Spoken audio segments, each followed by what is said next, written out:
104.9 XFM. You alright? This is Karl, producer of Ricky Gervais and Steve Merchant.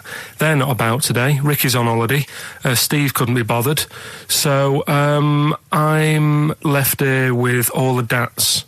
That's a digital audio tape of all the shows they've done since they've been here over the last, I don't know, year and a half or something. So we'll play you some of the best bits. Alright, so here's the first bit. Here's a problem that someone's emailed in. We're taking emails today. If you've got a problem, a concern, or, you know, just a general query that you think Karl could answer for you. It could be about anything. It could be about some of the big kind of philosophical questions. Yeah. It could be something to do with war or famine, anything like that. Or it could just be a personal dilemma, you know, something that's happening locally. Anyway, this seems one that I think you and your father have probably come across this sort of dilemma in the past. Yeah. And I'd be interested to know what your take is on it. Let me see, this is from Lee Matthews by the look of it. He says, he lives in a suburban area where the local teenagers also live on the same road, and they're running riot. They're smashing wing mirrors off the cars, they're crashing into parked cars on their skateboards, and they're just generally making mayhem, you know, night and day. What can he do to stop this going on? The parents of the kids don't seem to give a damn. Anyone who complains to them, they just say, "Oh, piss off." You know, the police are useless because they never catch them in the actual act of violence, which is what they got to do to apparently convict them. So they don't know who to turn to, really. It's rather like when a little old lady went and got the A-team, you know. You know, and he was dressed as an elderly Chinaman. Exactly. She knew who he was. Colonel Decker didn't have a clue. Yeah. You see, it's weird because now it has got out of hand. Sure. Do you know what I mean? Like years ago when I was growing up on the estate, yeah, you had problems, but not like you have now. Do you know what I mean? You know, summers were nice as well, weren't they? Well, right. And police are getting shorter and younger. But you yourself kind of admitted in the past that you were something of a tearaway. You didn't do anything like these kids here. The thing is, I was scared that if I got caught doing it, my dad would go mad. Yes. And I remember smashing a car window by accident and legging it in the lounge and sort of pretending to go asleep on the settee. Right? Genius. And I heard a knock at the door. He chloroformed himself just to be unconscious when his dad came home. And there was a knock on the door, and I thought, oh God, this is a fella, he saw me. I was chucking a stone in the air, seeing how high I could throw it. Of course you were. Did it keep landing on your head? That would explain a lot. And it came down. Chucking a stone in the air, love it. See how far I could throw it. Brilliant. So, you know, I wasn't bothering anyone. Did you invent that game? Right, Did you get a stone for your birthday? Go and play with your stone. He gave one to Suzanne. Karl, go and play with your stone. No, the thing is, right, and it came down at a funny angle, and of course it did. It ate the back of this car, and the back window is the most expensive because it has that heating thing in it, in case you got a frosty window. Yeah. So I thought, oh God. So I legged it in, got on the settee, went to sleep, knocked at the door. Genius. It's a brilliant plan. It's a brilliant plan. I couldn't be guilty. I'm asleep. So I love the idea. So the thing is, our lounge used to sort of, you could see in from the door, right? So this family who saw me do it saw me asleep on the settee, and my mum said, "Go and get the door." And I sort of went, "Oh," as if I'd been asleep. Yeah. I went to the door, like rubbing my eyes, and the fella said, "What did you run off for? I saw you." I was like, "Oh no." And I didn't see my dad. I went out. It was when he was working sort of evenings. So I went out so I didn't have to see my dad. And then the next day I came home from school, and my dad said, 45 quid. Ooh. That's all he said. He looked at me. And then you fell asleep and he went, wake up. You know what I said? No, 45 quid. Now the thing Karl, he didn't have to do anything. £45, Karl. Now I know you were saving up for a brick, but you can't have it. Yeah. Just equally, if you're doing a bigger crime, you know, a bank job or a murder. Remember to take the stocking off your head, because if they wake you up and go, "Why have you got a stocking on your head?" Just go, "Oh, I had a weird dream." Right. What are they again? Is the tip included? Yeah, go on that one. Right. In Turkey. Nice. It's not, actually. Mm-hmm. That's where I went, and there was little fellas after Suzanne in the kitchen. What? What do you mean? We went to Turkey. You went to Turkey and there were some little fellas. Well, they had quite a few sort of midgets working in the kitchen. Why? Is it a theme? No, was it a theme holiday? I don't know. Might get them cheaper or something. Was it? So they were working cheaper. They were working in the kitchen, and one of them fancied Suzanne and kept sort of eyeing her up, and she was winding me up saying, "Oh, not eyeing up and down, just eyeing her up." Anyway, no. So what was she doing in the kitchen? No, it's like a pick what you want to eat type buffet, but you have people clearing the tables and that ready for you to come along. Were they low tables? And you know, he was just keeping an eye on her. What did he say though? Was he a It little? was Turkish, so I don't know what he was saying. But he was a little fella, yeah. Did he? What do you mean a little fella? What do you mean little fella? Sort of dwarf-like. What do you mean dwarf like? He had magic powers or he was 4 foot? No, What do you mean, A Carl? little bloke, just like a normal bloke, but small. If you stood him in the desert, you wouldn't know. But he'd be hot and nothing around thirsty. Right, Carl. You should watch out for the monkeys. Yeah, underground. There's underground monkeys. Look, you can't just say there was a little midget fella who was eyeing up my girlfriend and then leave it. What do you mean? What was happening? This is a story to us. This is much more interesting to us than, and she was deaf, right, and she hit her head. That's much more I don't interesting. understand how it manifested itself. Did he come over and say something? No, do you know when it's like girls know, don't they? When someone fancies them. What do you mean there was lots of them as well? Do then? they? That's worth knowing. Listen, right, come on, right. So you went into this holiday, yeah? Yeah, And you went into the dining room or something? Yeah, downstairs. And you looked You over. thought, this is odd, there's no one serving. Yeah, and they go, Wait a minute. hold on, you looked down and there was a little waiter. There was loads of them running around busy. Why though? Why did they It get was the... summer. What do you mean? Because it was Loads of summer. them. They had more of them They on. come out in summer. They come out in summer. What do you mean they had more? What do you mean? Because it's busy, isn't it? Well, no, but they hibernate in the Why winter. were they all midgets? I don't know, maybe it doesn't heat stunt your growth or something. No! Well, they just happened to, maybe it was a thing that they did for tourists or something, I don't know. I just got on with my meal. It was a holiday, do you know what I mean? God. Right, So it's a midget serving. I'm not going to ask any questions. Right, okay, yeah. So they're all little fellas running around, and this one always was like, you know, oh, do you want a new serviette? You know what I mean? Going out of his way to sort of... for turning on the charm. Yeah, he was going out of his way. The others weren't. Right. I think what was happening is he'd been working with Santa all the winter. Yeah. This is a little summer break. This one He was hadn't your seen a girl. waiter, and so he was being polite to you. Maybe. But what did Suzanne say then? Well, she was using it to wind me up. What was she saying? Oh, he's... Oh, just like, you know, look. He may be small, but he's Well, built like a... Yeah, he's all man. so... Were you jealous of a midget then? You were jealous of him? It is a bit annoying, isn't it? Why? It wouldn't bother me as much now, because I've been with her for ages. Right. But at the time, that might have been one of our first holidays, and it's like, you don't know, want to be what's going thrown on? I've away paid by for it. this holiday. And then you get off with a midget? Yeah. Oh. So anyway, But it doesn't matter because you got chatted up by a bearded lady. So. yeah. tell you what, no, that's got nothing to do with that. What were you going to say? What were you going to I say? was going to say the hotel was half board, and maybe... Oh, right. I thought you were going to say it's just one of her shortcomings. So listen, right? Play a record. He said this, you know, oh God, it's like a child or a cat when it's confused. He went, Steve reckons in ancient Greece, right, it was better to shag a bloke than a woman. And I went, well, yeah. I mean, that's about the male being sort of a first-class citizen, much better, wasn't it? An aspiration the to point sleep with was, a beautiful Carl, man than a beautiful woman. Women were lower class citizens, Yeah. so therefore men were seen as higher class. So to have sexual relations with a man there was no shame in that. No. In fact, it was looked upon. And I as a said, good well, it's, you know, ancient Rome. I said, you know, Nero, he'd sit in his big jacuzzi and he used to get, you know, pretty boy men to just go into the water and just nibble at his testicles while he was having a watch. He didn't do that. He did. No. Yeah. And he's not a gay fella. No, well, no. I mean, you know, I don't know about Nero, but I mean, it wasn't a case of a big delineation between what was heterosexual and what was gay. It was just, you know, whatever you... So what did this fella do then? This one who's having his...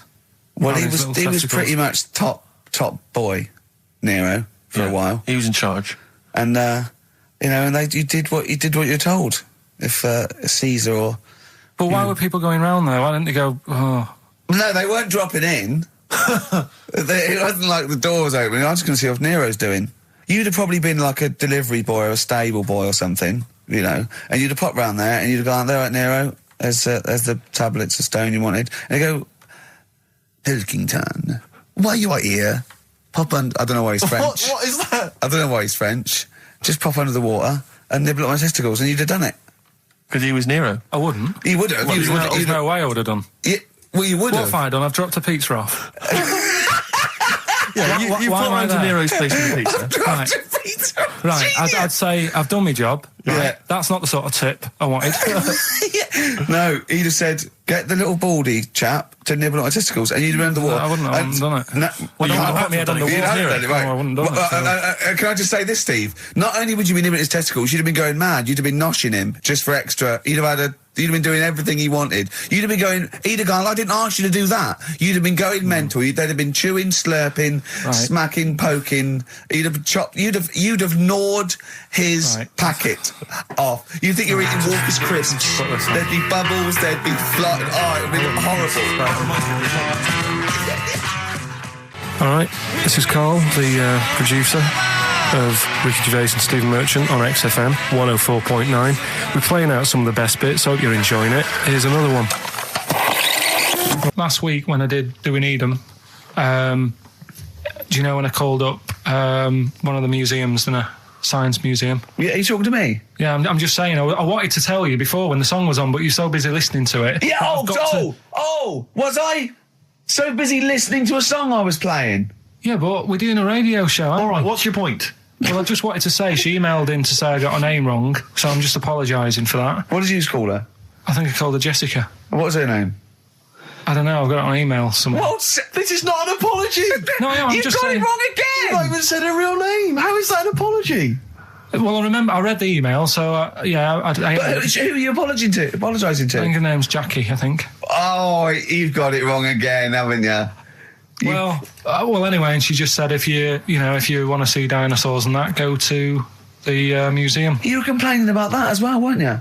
You went to a museum and there was too many dinosaurs. He said you just need 4.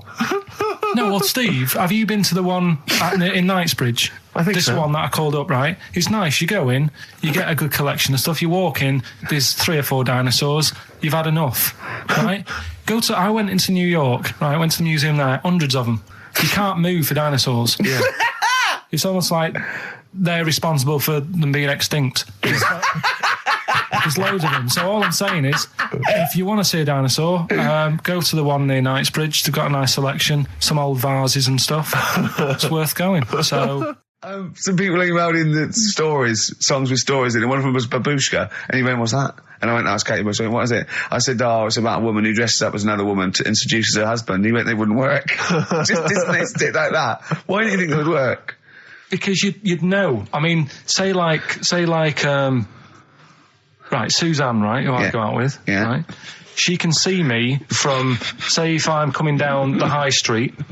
Yeah. She knows it's me by the way I walk. Right. So just the fact that this woman went and put a wig on, there is no. You haven't even heard the song! I know, but you're saying that she put a disguise on and he's like, oh, I fancy her, and he takes her out and he doesn't know it's his missus. You're not buying it. I mean, I'm controlling this. Whereas the flea with your brain going to Glasgow, perfect sense.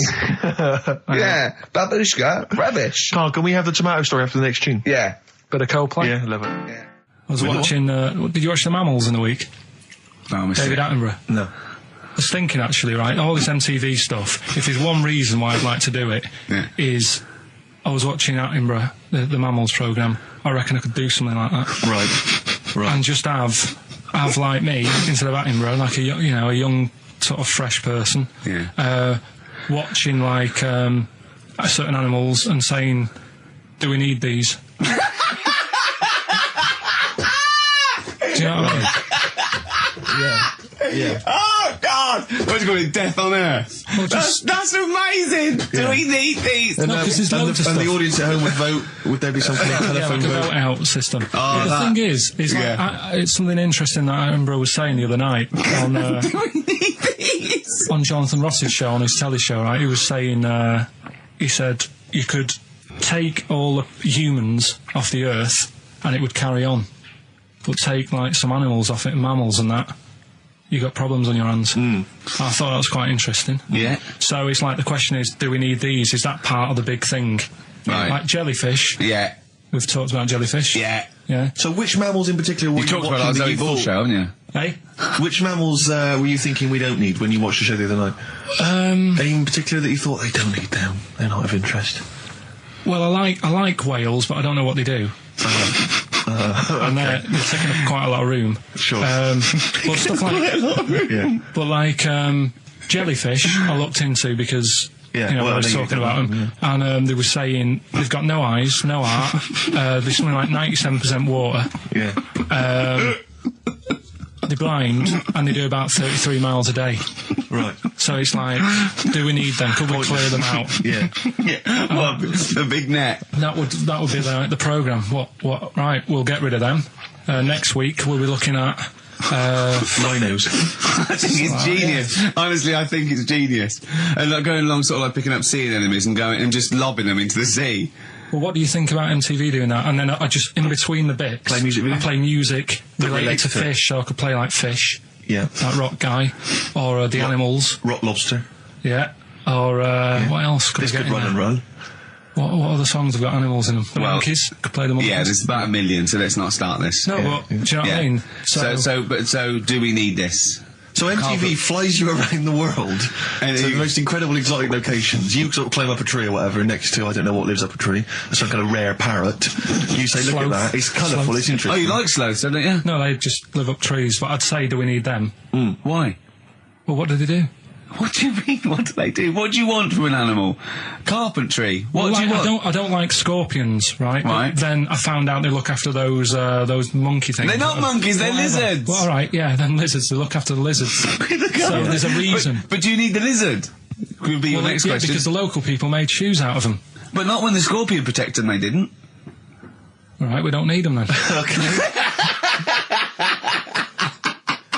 So, and so ultimately, would anyone decide? I mean, do the animals kind of get a chance to mount a case for their survival? I mean, is there maybe someone that comes into their corner and sort of defends them? I'd have like a David Attenborough type character who says, well, they do this, and I'll go, yeah, but do we need that doing? Yeah. Yeah. Okay. Yeah. So what does an animal need to do in order for you to feel that it sort of gets a chance of life? I mean, like a pet, like an animal, like a dog maybe, or a cat, I mean, they give a certain affection to its owner. Is that a valid reason to survive?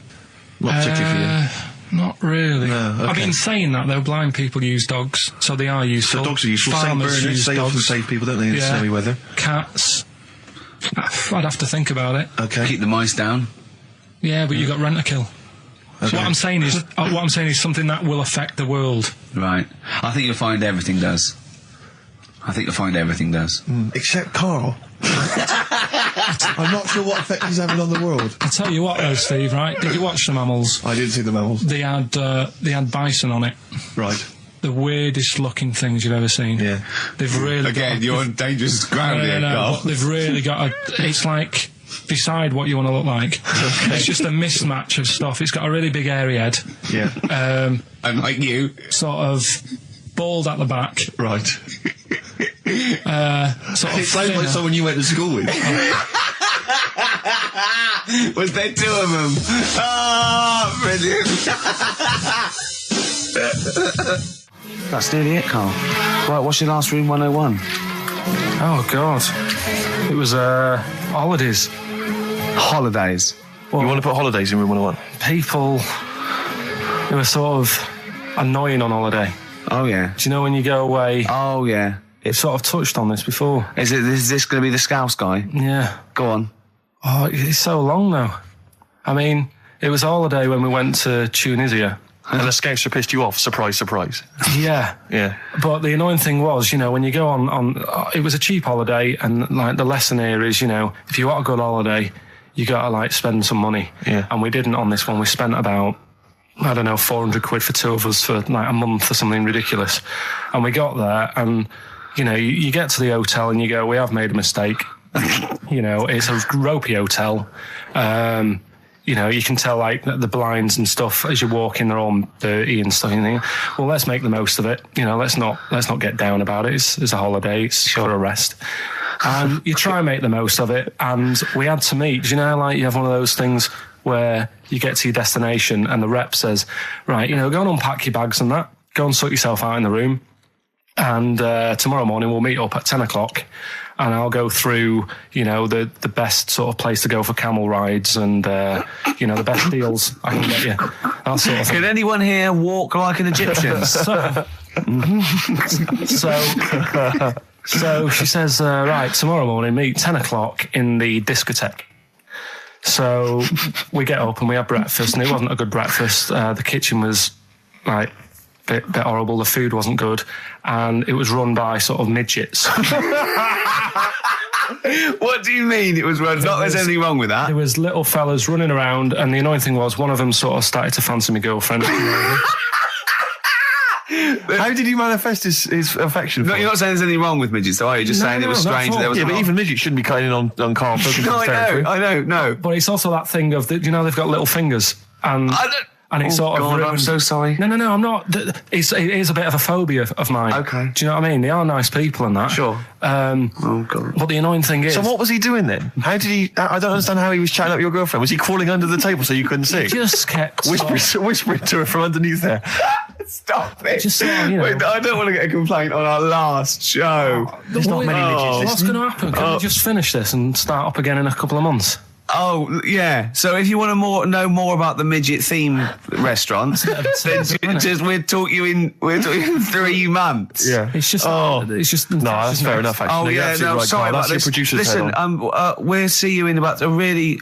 it's been a pleasure, truly, and thank you for everyone that wrote I've got you a couple letters. presents. Have you really? Yeah. I've got you both a present, right? Oh. I got Ricky, do you know, like we've done fables and Yeah. stuff? Right? Yeah. This is like Mr. Ben.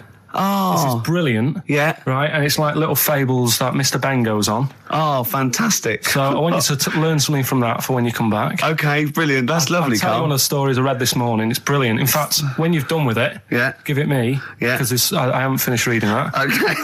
Thank you, Karl. And for Steve, a little chat up lines. A little book of chat-up lines. That's fantastic. great, Karl. Thank.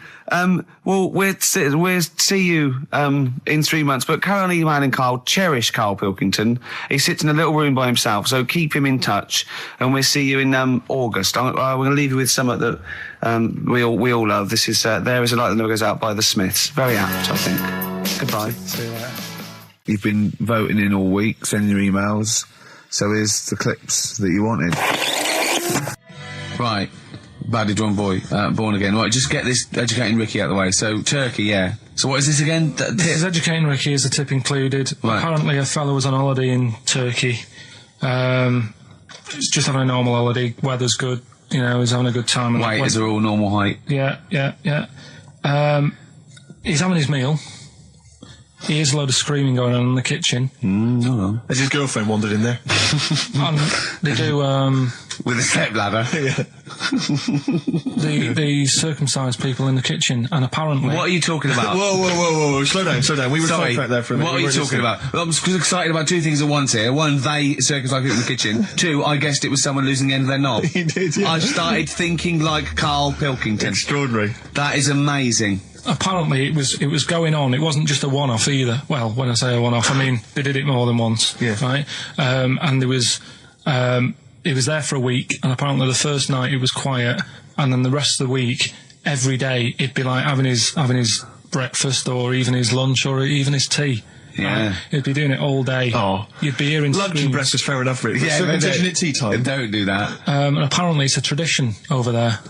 You can't even make a complaint about it. It's like, well, you should have found out before you come over See, it. I can't believe this is Sorry, true. I'm a little I bit can't lost. believe this is He was in a true. restaurant, in a hotel, and there were people having circumcisions in the kitchen. Yeah. Is that right? I'm even worried that we're bordering on the racist here, suggesting that is tradition that Turkish people cut the end of their cocks off in the kitchen Yeah. at meal times. I think you're wrong, Karl. This sounds ludicrous, Karl. No, I don't think it happens everywhere. Right. I think this Just in- Oh, particular this at this restaurant. hotel. certain places, Certain hotels. certain hotels. What, is it like 2-star? Yeah. that, Why did he go to the Foreskin Inn? It was his own fault, wasn't it? so that's Sorry, that's it, is it? Have they closed? Sorry, no, wait. That's the story.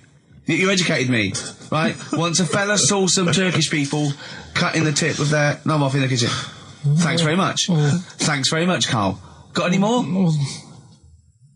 Well, there's things you can learn from it. Either don't go to Turkey, No! don't have calamari when you're over there.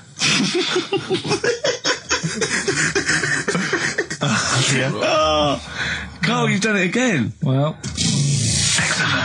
So we get onto conversations. He's asking me stuff about evolution. Tell me that. Why did the giraffe? What's that rubbish about the giraffe getting a long neck? I said, well, it didn't try and get a long neck. It was selected because, anyway, I went into evolution for him, and he said, but why would evolution do that? I went, well, you think that evolution didn't do anything. There's not this consciousness, there's not this will that a giraffe has to stretch its neck to reach the leaves. One had a long enough neck to survive and pass it. He was going, yeah, but why did evolution... this isn't. But by the way, this isn't the most stupid thing. This is warming up. This is about 8:45. Sure. Right? He said, why didn't evolution make a giraffe good at carpentry so it could build a ladder? Right. Yeah. Okay. No. All right. Okay. So he's thinking around it. He's trying to pick holes in evolution. Yeah. We get on to, I said, well, things that I said, we can see the speed of evolution in lower life forms like bacteria, viruses, they evolved. That's why soon we won't have an antibiotic that can kill some certain bacterial strains. And he said, and this is about 11:30, and I said, I'm going to bed, right? He said, in the future, they reckon that you'll be able to wake up and eat a yogurt you can have a chat with. I don't know what that means. Let's put a song on, right? And we'll come back to it. So you're going to explain that? Yeah. You've got an explanation? The Verve and Sonic on XFM 104.9. I'm Ricky Gervais, with me Steve Merchant and Karl Pilkington. So let's just get this right. What did Karl say? He's just specifically giving those words again. He said, they reckon, and I said, I'm going to bed. He went, no, really? I said, no, I'm going to bed, Karl. There's no point now, because, it's just like you're talking gobbledygook. You know what I mean? I might as well talk to a pot plant. Yeah. He said, in the future, they reckon, I don't know who they are. Sure. I don't know, people who post things on the internet that he reads. I think the Telegraph. Anyway, complete the sentence. They reckon that in the future you'll be able to wake up. I love it. There's always a little scenario, an embellishment, like this little. Oh, hello, darling. It's your yogurt. Hello. You'll be able to wake up and eat a yogurt you can have a chat with. All right. Well, thanks for that, Rick. I'm looking at you. I'm going to throw that over to Karl now. Right. It's when I was away on holiday, right? I got. I don't normally buy the Telegraph because it's too big and that, innit? So, but they were giving it away for free on the plane, so I thought, ding dong, might as well have it. Mm-hmm. Mm-hmm. And I saw a couple of things in it. I thought that would be interesting. I saw this thing about the future, and it was talking about evolution and what have you, right, which I always find weird, because I always think that maybe we've sort of done it wrong anyway. Do you know what I mean? I sometimes think you can't evolve. By definition, evolution can't get things wrong. Things change, that it's not successful, it can't pass on its genetic material, but if you're around, it's working. If you're around, it's working. Slugs are as evolved as they need to be. Slugs are as evolved as you and well, me. That's true enough. Yeah. No disrespect, but it works. It works. Sorry, they're but around. anyway, what's your point, Karl? No, I mean, I think we probably would have been better off staying as a fish. Just because there's more water than land, isn't there? Right. And you wouldn't drown. This is why I went to bed. No, I'm thinking of dozing off now. Yeah. No, but do you know what I mean? From what was it? It was bacteria, it was fish, mermaid, man, onwards and what have you. So anyway. Oh God! No, there are a few knowledge gaps in your theory of evolution. All right, Mum. You generally got it right, though. So I mean, basically, yeah, it went bacteria, fish, mermaid, man. What's next is the big question. So it was telling you all about this and what have you, and saying how like we shouldn't have interfered, because maybe if we wouldn't have invented planes and what have you, maybe we'd be able to fly and what have you if we really needed to and stuff like that. Okay. So we've interfered with evolution, you see. Right. Well, then it was saying, well, what's the future got? Well, yes, in one way we have interfered with evolution. Yeah, the evolution of the human being in society is changing. It's no longer based on the strongest or the fittest, because medical science can keep us alive long enough. People can pass on their genetic material where without this civilization they wouldn't have been able to. So yeah, there are different parameters, there are different pressures, there are different things that say whether we're going to pass on our genetic material or not. Okay, so in that sense you're right. And that, Rick, as far as I'm aware, has led to a yogurt that you can eat and have a conversation with. So this is what it was saying. It was just saying, we're living in mad times and that. There's a lot of weird stuff going on.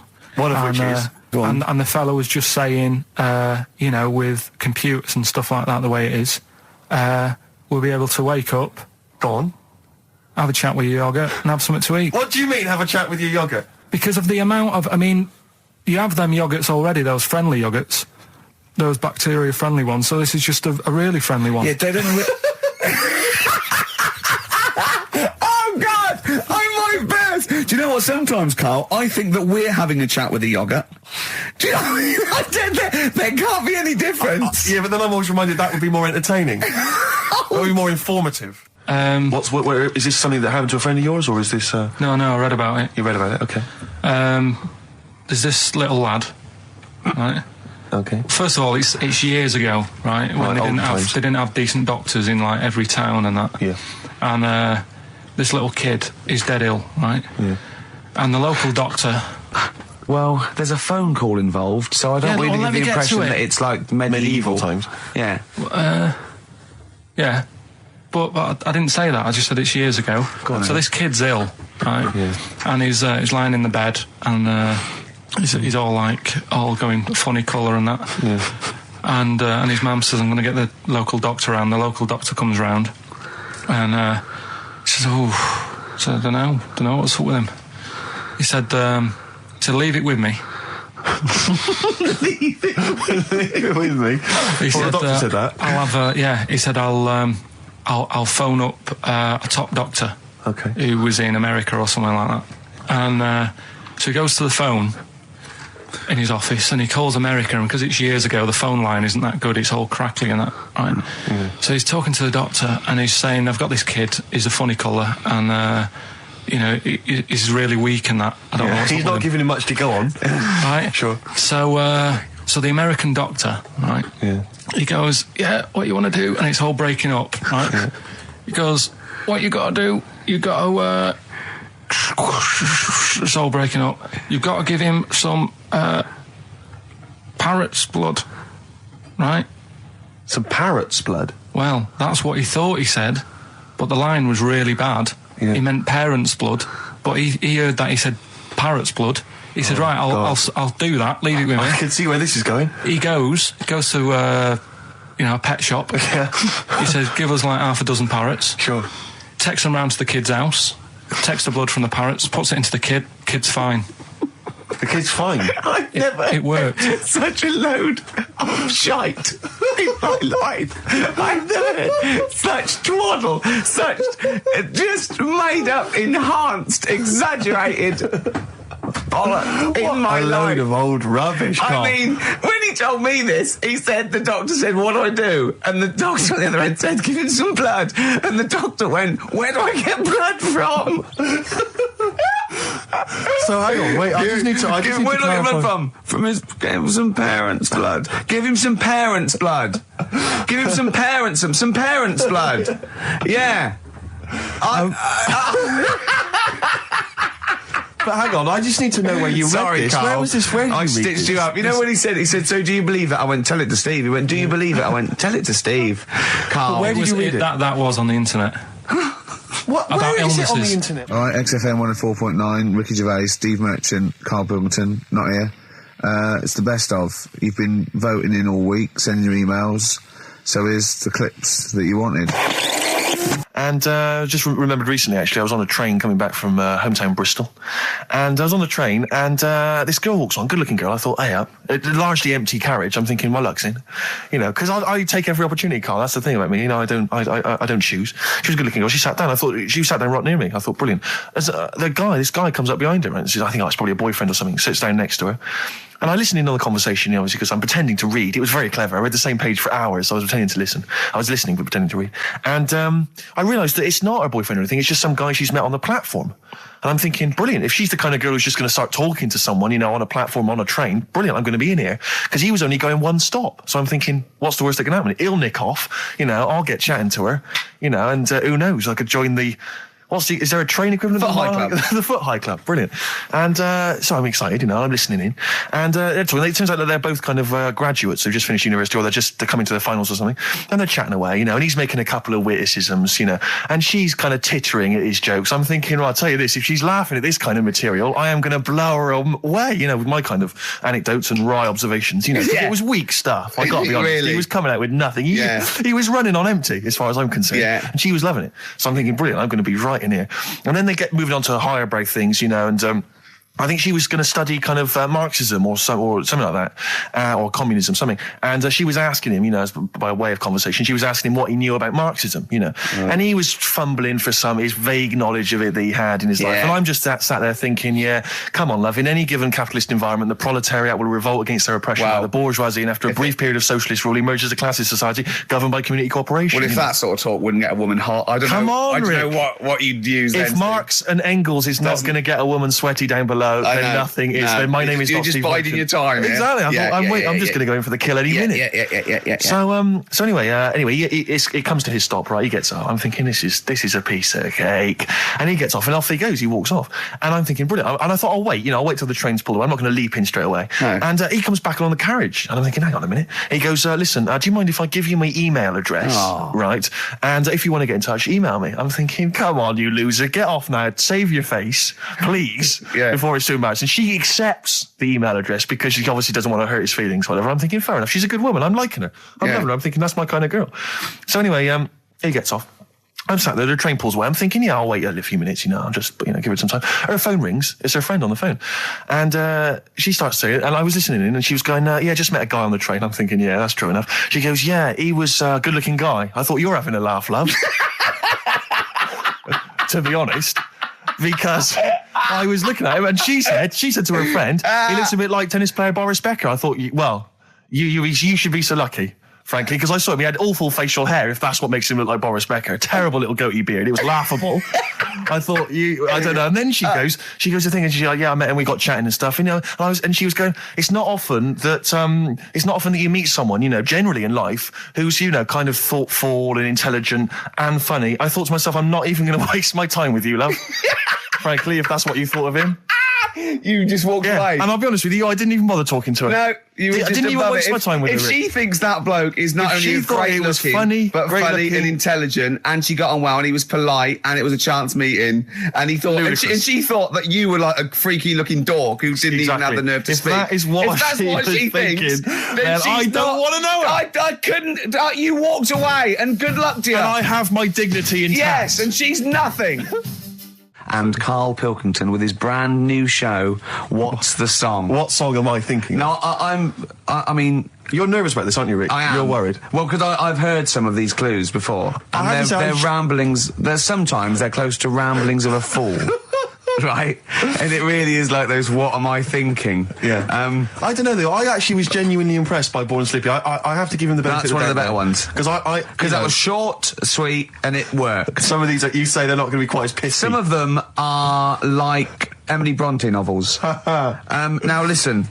We're just going to go for it then. You do it, and we just get people to call up because I want to see the general public's confusion of trying to work out. Why don't you give us your next clue, and then we'll play a track, and then we'll hopefully have people on the line after the track to try and answer it, and you can recap briefly. So give us your clue now for what song am I thinking of? Right, this one. It's about a woman. And she's just normal, nothing wrong with her, or so she thinks, right? But there's the twist. Is this like the Tales of the Unexpected? And she's got she's got her mates and she's having a normal life, having a good time and that. And then this thing happens, right? And she starts to stink.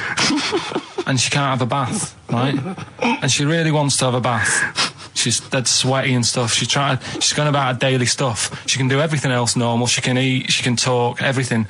But for some reason... she can't have a bath. Is there a coal mining husband in the bath? Yeah. Is this Born Stinky? She can't have a bath. So a woman can't have a bath? Yeah. Even the rest of her or life. A shower. She can't. Okay, leave it there, Rick. Don't try and guess. It's not for us to guess. The general public can phone up and ask questions, so I just I'm go not for sure it. Can they? I think so. Otherwise, we don't want just people just phoning up and I'll tell you getting what about this? Why don't they can ask one question? Yeah. They can ask one question of Karl, then they have to make a guess. Okay. 08700 800 1234. Have we got someone on the line now? We'll just go. Let's do it. Let's go for one. Let's go for one. This is edgy radio. This is letting Karl stuff. live. Go on. Hello, XFM. Hello, I'm ringing about what's the song? Absolutely. What do you think? Well, I'm going for Dirty Diana. Dirty Diana. See, that works. That's a great guess. It does. Yeah, but it doesn't work because why can't she have a bath? Okay, so the answer is in there. I was going to ask you. Well, that's your one question. That'd be the answer. That would be the answer, I'm afraid. What was your name? Shelley. Shelley, thanks very much. Shelley, I should tell you that, that you should never take this personally, because no one can really get into the mind of Karl. So don't beat yourself up about this. I don't expect anyone to get these clues. No. So well done. That is a fine guess. Thank you. Thank you. Okay. Anyone else there? Let's hello XFM. Who's that on the line? It's Chris. Hello, Chris. A question for Karl? Before you give us your guess? I haven't thought of a really good question or anything yet. You just want to go for the guess? No, what I thought was, I'm sure Simon Mayo used to do this when he did the breakfast show on Radio 1 years ago. No, he didn't. So you've just pinched this idea, Karl? If you're going to rip someone off, Karl, do not rip off Simon Mayo. I haven't ripped this off. I thought this was a new idea. I was going to do it with sound effects instead, but that's... he used to do that, and he used to get his team to play other characters. In the You idiot. Well, no, hang on. Not you, Chris. I'm saying you idiot to Karl. Yeah, but nothing's new anyway, is it? So I'm not getting annoyed about it. True. What do you think the answer is? Is it Cornflake Girl by Tonny Amos? Good answer. She couldn't have a bath because she'd go all Go floppy sloppy and and then go down the plug hole. Good answer. She's all soggy. Yeah. So Is it Cornflake Girl? No, it's not, but That's a great answer. It could have been. All right. Okay. You're already seeing the error of this, aren't you? I think this is great radio. I'm I know. really hooked on this. I'm But genuinely excited This now. is really like that, those so-called lateral thinkers. A man got into a field and dies. Why? Yeah. He ran out of air. No, Yeah. not the one I'm thinking He was of. shot. No. Yeah, That was a good answer, Well, but... couldn't Simon Mayo sue you or something for doing it? Will you stop? Don't mention that. yeah. Listen, I think if you're going to steal ideas from someone, it should be a brain box like Mayo. I mean, he's the man who's The only doing it. example of one I can ever remember hearing on his show, because I was quite young then, was some people were pretending to tap someone's phone or something, and then they got caught, and the answer was just bugging by whistle, because they were... Genius. That was absolute genius. That's Yeah. absolute genius. See, Chris, we're Karl, don't know if that's the Karl's sort of ever standard gonna you've got to get come up that. against. Yeah. Thanks very much, Chris. the phone lines are hot. Well, hello, XFM. Hi, is it Candy Perfume Girl? Is it what? Candy Perfume Girl. Candy Perfume Girl? Yeah, Candy Perfume Girl. Is it? Well, who's that by? Madonna. No, it's... That sounds like an obscure album track. No, Wow. it's one of her songs. Just think about it. She stinks and everything. She's a normal life.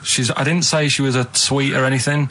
But for some reason she can't have a bath or Is a this shower. a big song? Just to give him a clue. It's a bigger song than Candy Sweet Girl. Thank you very much indeed for your guess. It clearly is Thank right. you. Cheers. Sorry. Okay, one more, then we go to a record. Come on. Okay. Go on. Hello, XFM. Carl, Yeah. is it High and Dry by Radiohead? High and dry. High and dry. Now that's great. She smells, which is another word for high. She's dry because she doesn't have a shower. Karl, if it isn't that, yours will never be as good as that. He's the winner. Whatever you're thinking of, that clue is brilliant. What's your name, mate? It's Richie. Richard. I mean, you can't beat that. That's a bit too lateral.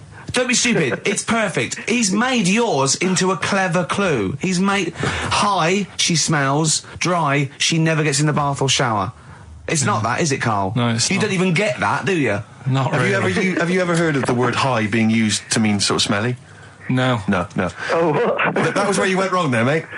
Richard, I'm declaring you the winner, even though that isn't the I answer. don't think Thank we you. should give up this early. Can we Rick. just let's play a song and, Let's play a and song. give it one more chance, because if people think about it, it is really easy. I'm not going to find out the answer now because I've got to go out. Okay, we'll do it very quickly. Stay in for 10 minutes. We're just going to play a new Coldplay track out. Okay, let's do Brilliant. Coldplay and then we'll come Cheers. back with this. Karl, it was you that worked out the maths and worked out I was 28 because they just worked out I'm 27. You are 27. No way. Yeah, I asked you, didn't I? And I said, But what I sort of questioned was, I said, well, if you're 27 today, that means last week you were 26. well done, yeah. That's irrelevant. So therefore you assumed that I must be 28 then. Yeah. Whereas I assumed you were using, your knowledge of maths, such as it is. I wouldn't do that. No, sure. Wow. I actually got lost in that conversation because I genuinely didn't know what he meant would mean last week you were 26. I don't know what that meant. I don't know what it meant. Wow. Well, it is Steve's birthday. But he would have been 26 last week. Sometimes you genuinely frighten me because it's those staring eyes. There's nothing behind him. It's this little bald head. Looks like Davros looking at me. Genuine fear on his face when he enters into a conversation with another human But being. what bit don't you understand? If he's 27 today, he would have been 26 last week, and he doesn't look 26. He didn't look 26 last week. He looks older than 28 today. You've started on his birthday. You're still having a go at him. Karl, I don't look like the kind of hot stud that I actually am, but face facts, that's the truth, mate. Yeah, live with it. Get with Live the with it. programme, jeez. Well, let's have a little bit of cake. Okay. Oh, that's appropriate. See what I did? But you mean the band, don't Yeah. you? Not the cake. You haven't actually bought cake, have you? Got anything at all? That was the record before us, and here we are, pre-recorded, because we did this a few weeks ago, because we're not here at the moment, are we? We're away in that. I'm Ricky Gervais, with me Stephen Merchant. Hello there. And Karl Pilkington. He's not actually with us. No. He'll be in some of the best of clips that will be coming up shortly. Yeah, this is just us, isn't it? This is just us. We did this. When did we do this, Rick? A couple of weeks back. Hold on, what is it? What It's the day is it? 27th today. Yeah, I enjoyed Christmas. I loved Christmas. I loved Christmas. I had a great Christmas. time. What did you get? Loads of presents. So did and I. I'm glad they made it to number one. I'm really glad. Stroke, he, she. Yeah, I'm really glad that the pop idols, Cliff Richard, Westlife, made it to number one. Bo Selector. Yeah, just delete that. Yeah. Okay, well, we're going to play some of the best of, some of the greatest moments of the last 3 weeks. Yeah. Ever heard on XFM 104.9. What about this? Do you remember this one? Oh, which one is it? All right, so here's the first bit. When we were talking to Karl in the week, the things we're talking to Karl is that you come up with something that's sort of like quite innocent, and he goes, well, once, right? And you realise that it's comedy dynamite. He doesn't know it, but we want to go save it. And he let out, you were filling in a form, weren't you? It was all like your girlfriend thinking you're a div. And it's happened before, isn't it? Because she came home and you'd filled out a form to get a job once, hadn't you? Yeah. What was that for? Granada Telly. And on it... Well, let Karl explain. Yeah. You see, this is what annoys me with job applications, because rather than just saying, do you want the job and what can you bring to this business? Yeah. Do you want the job is a good one. Because the thing is... That's sort of the one for the boys. No, listen, right? Because if they say no, I don't think they want the job. Yeah, but listen. Go on. I mean, I presume with what you do, you have to take people on and stuff. What, in a fight, you mean? You know what I mean? Yeah. And I think it's more important that you're willing to graft and put the hours in. Sure. Than say that, you know, you did well at school. Yes. Sure. Because if I wanted to, I could have done well at school. Of course. I just didn't want to. Yeah. So where's this going? So you had the application form. So when it came to the qualifications bit and that, I couldn't fill them in because I didn't have my qualifications. And it was also asking about your languages. And I put down English quite good. English quite good. And his girlfriend came over and seen the form that he'd sent off. This was a copy of it. Yeah. And so she went, oh, you know what I mean? So that's what started, you know, the disappointment. So they're going to get that and think that you're not English. I don't think I've got it. It was ages ago. Right. How long ago was it? Oh, well, it was when I was still in Manchester, so 5 years ago. I don't think you've got to know. No, I think you'd... That could be a long list. I mean, there's probably a lot of admin problems in that organisation, but they probably... But what I meant by it is that you know, I can speak English, but I don't know all these long words that people use all the time. Yeah. Oh, God. Oh, can I just tell this quickly? In the week, I'm talking to you now, the listener. Usually I don't. Yeah. Karl said, about embarrassing him on air and that, and he's worried about his education, and he was worried about not knowing long words. Like, we come up with any long words. And he said, no, I was scared, you were going to ask me something about, someone, and he's a Eastern European leader. His surname is Milosevic. And Karl said, so I learnt it this week, and learnt it so you can't catch me out in case you start. I said, what? And he said, he thought about it, and he went, Flobodan Milosevic. Got the surname right, though, didn't he? So what's his name? Right? What's his name? That's how Bill and Ben would address this leader. How would they have said it? Flobodan Milosevic. What's his name? Slobodan Milosevic. Yeah. Well done. Chris Campling did a review of the show. Right. And basically said that Karl Pilkington is a creation of Gervais and Merchant. Well, if only that were the case. He said he started off saying he liked the show. Yeah. He was excited. Said it was a good show. A lot of the jokes... I'm already questioning his critical faculties. Yeah, exactly. And basically said that we didn't contribute much, or seemingly didn't seem to contribute much, and we couldn't sort of like ad lib or anything. We just laughed at, particularly me, laughed at Karl Pilkington, who was coming up with some, you know, quite funny stuff. Yeah. Right? But then he does a twist on it. He goes, but the thing is, we're the puppet masters. He's a created person. We've created the persona Karl Pilkington for our own amusement. Right. He bases this on simply that we talked about... What was it we talked about?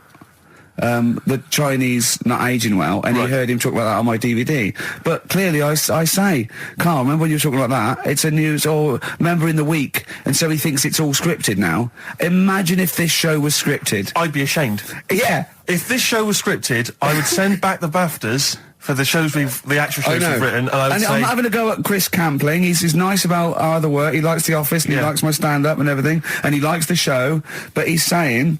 Because we're not spontaneous, we scripted this and invented Karl. So he's like, we've invented another Gareth. If we had created Karl, I would not have squandered a character that good on this poxy radio station. Absolutely. Also, does he know that we spend about 3 months on half an hour script? So how long does 2 hours of drivel? But the main thing is, as if this could be scripted, it's dreadful. It's shocking. Or maybe this is scripted. Hang on, you've lost me there. Let me just check the script. Maybe Chris Campling does not exist. Maybe I've made him up. I don't know what to believe. See, the name doesn't wash with me. What was his name? Chris Campling. Sounds odd. That's something that I made up, isn't it? Campling's almost like a joke. It's almost like a gay name, isn't it? Oh, he's a Campling. So I think this is scripted. Yeah. I think I've probably made this whole link up, and Karl is a creation. Campling, that's not a real name. No. I made it up. I should have come up with something better. Yeah. Sorry.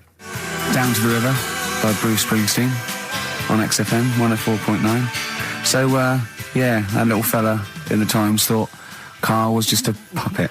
We created him. He's an actor. What's his actor's name? Brent Hogwell. we got him from Spotlight. Brent Hogwell. This stupid, dopey Mancunian accent, he just puts that on every week. Yeah, exactly, yeah. Yeah, he speaks rather like Hugh Grant. Yeah. And we just got this whole world around him. We set a whole... What do you think about that? He had his head shaved, especially. Exactly, yeah. So, would he think that, maybe if he's looked online and seen me head, and he's noticed how round it is and that, does he think it's sort of been... morphed into that shape just for the show, just for 2 hours on a Saturday? Yeah. You spend 5 hours in prosthetic makeup like John Hurt in The Elephant Man. Everything about him was made up. Yeah. We created him, because I remember coming up with Auntie Nora. Oh, yeah. You said, Rick, we need another character. I said, what about giving him an Auntie Nora? Doesn't sound convincing, I said. Yeah, and you said, what is it about? I said, well, I don't know, she farted for 5 minutes and she's got a fanny like a split tennis ball. No one's going to believe that. Yeah. Oh, that brings us neatly... Well, let's put that to bed now. So, Chris Campling, but honestly, we do not script this shambles of a show, and Karl Pilkington really is like this. If you want, you can meet him. I'd love to send Karl for a drink with Chris Campling. Can we do that? And then he'll eat his words. Chris, if you're listening, honestly, this isn't a stitch-up. As I say, I'm not having to go at you. It's a very well-written article. It's very, very fair. You're just complimenting him on his grammar. Yeah. It's a very well-written article, Chris. No, I'm saying we're not having to go. You've typed that beautifully. It's not like he snagged us off. I would just love him to meet Karl Pilkington. People in the street come to me and say, is Karl like that? And I so want them to meet him. Yeah. Or maybe he can send in, if he's online, he can send in 5 subjects for Karl to talk about that we couldn't possibly know about, just so he knows that we just really do throw things at Karl and that drivel comes out. Imagine if it was scripted. What?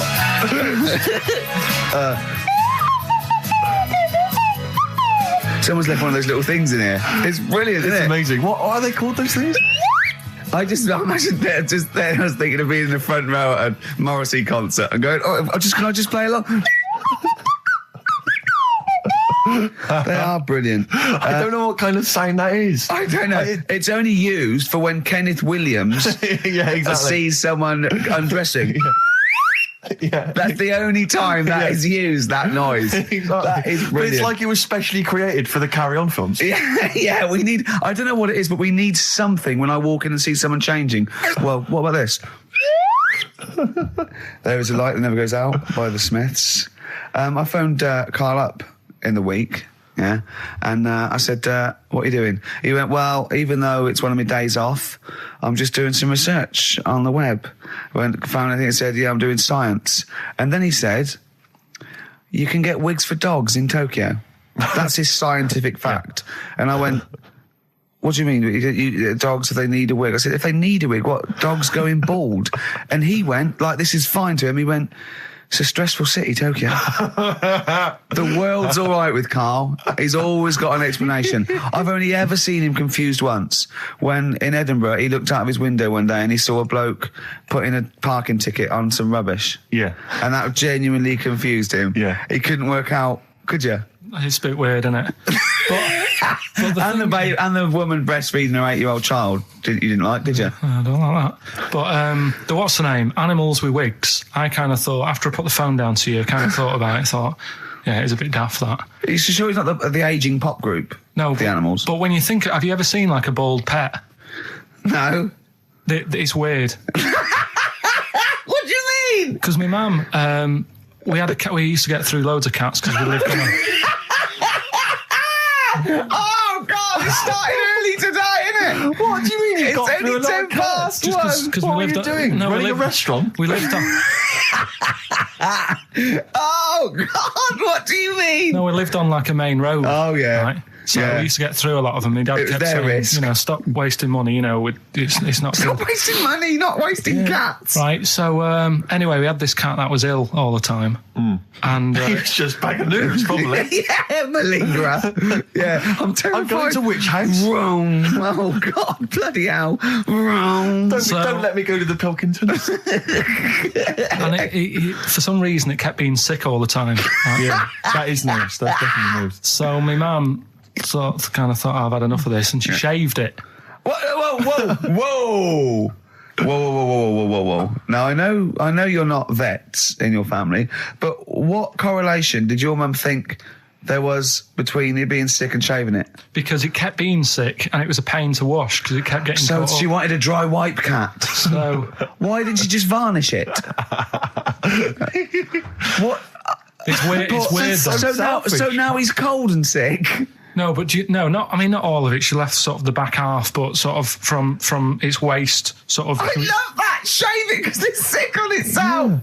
Yeah. And it was the weirdest looking thing. I mean, normally I like cats. I'm always like giving yours a stroke on the head and that. Yeah. But as soon as she did that, it was like, oh, yeah. Can't touch it. And then so now it's sick, cold, and hated. Yeah. Carl. It must have. I mean, the other cats must have been taking the mick out of it constantly. It's just making things worse. Did it get? I'm hoping that it got run over and was put out of its misery. No, I think it got all right, that one. Or is that the? Yeah, it did get run over. It did. Oh God. Oh dear. How many cats do you say you've got through? I'd say whilst I was living at home. I mean, it's still on the increase, even though I'm not there. So whilst I was there, probably 5. God. Wow. Oh. Yeah. And were you upset each time, or you just got used to it? It's one of them things, isn't it? Like I've said before, when you first see something, it's a bit of a shock. Do you know what I mean? It's like the Elephant Man or whatever. Yeah. First time you see him, it's that sort of, oh, look at that. Yeah. Do you remember the first time you saw Steve? No, I'm not being funny. Do you remember the first? Yeah, but I've said this before. It's always, then you get used to how people look and you don't... No. I'm going to burst. You have to play a record. No, but... Because I just see Steve's face.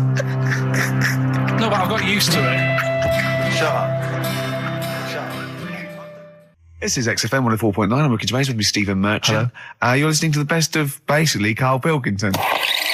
Check, because there are rules in place, aren't there? Yeah. There was a big bust up in the week. I'm only allowed to wind him up. I'm not allowed to wind him up socially now. I'm not allowed to... What am I not allowed to do socially?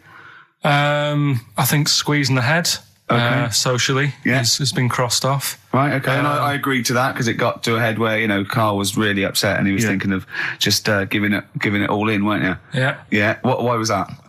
Because you were just winding me up too much. Yeah. I mean, do you want to bring it all up again? I don't mind. What was I doing?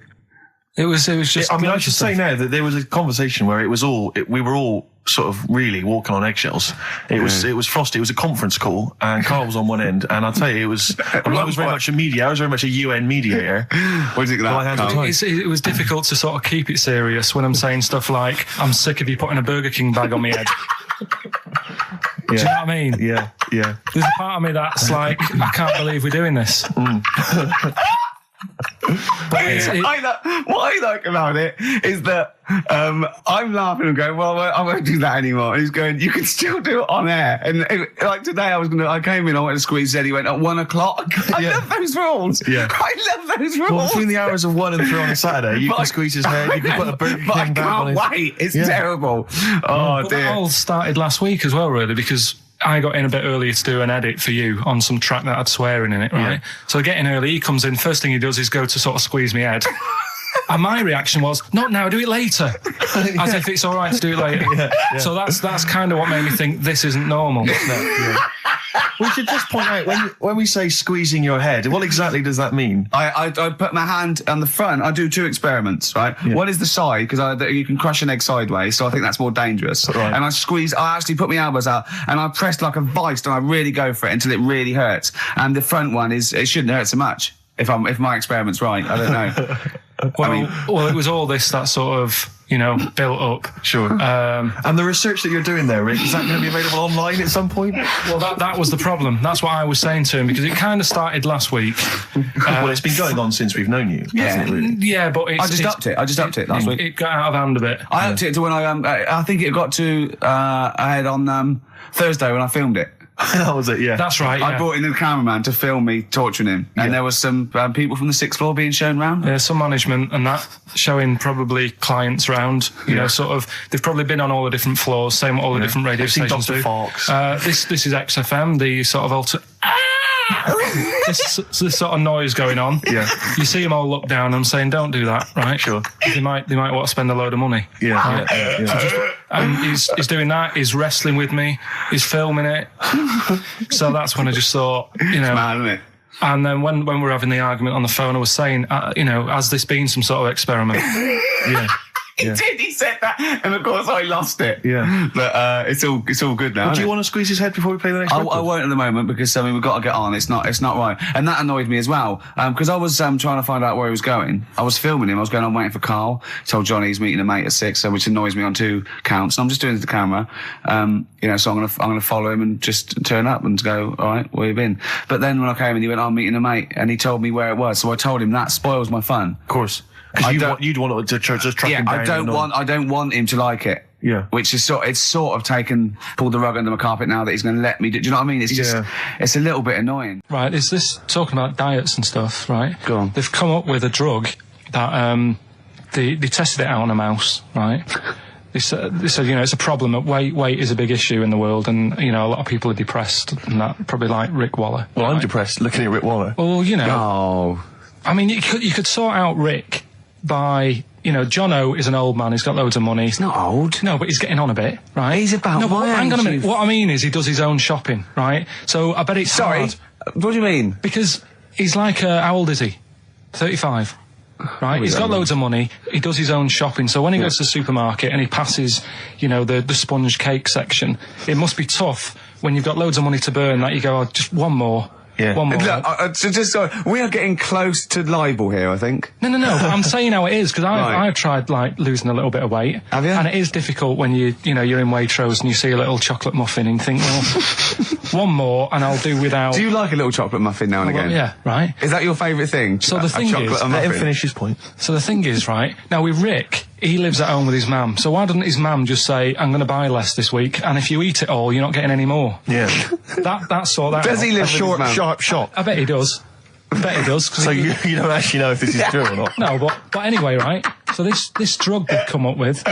They've tested this on mice, haven't they? I'm worried if they haven't tested it on mice. Thank God for that. It's definitely been tested on mice. Definitely. They fed a mouse a load of cake. Yeah. Right? And it went a little bit chubby, and he said, right, stop a minute.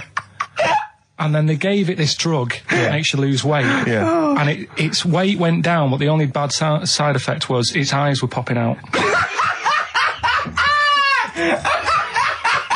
Well, that seems to be fine then. Let's give it to Jono. There doesn't seem to be any problem. Oh, Rick should get some of that. Hey, Struth, Doc, look at these. Oh, Jesus, Jono, your eyes are popping out. That happened to the mice. Sorry? That happened to the mice. But what do you mean? That's the option.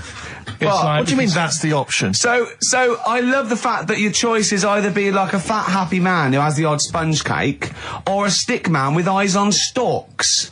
I mean, Steve's chosen that. All right, calm down. I thought we were slagging off Rick Waller and fat people. Sorry, Let's mate. have a go at the fat people before we start on me, Rick. Yeah, no, I didn't. I forgot. I mean, it's like... Yeah. Because I've got some issues and body issues. I know. But Rick Waller's grotesque, Yeah, sorry about that. I'm just a little bit weird.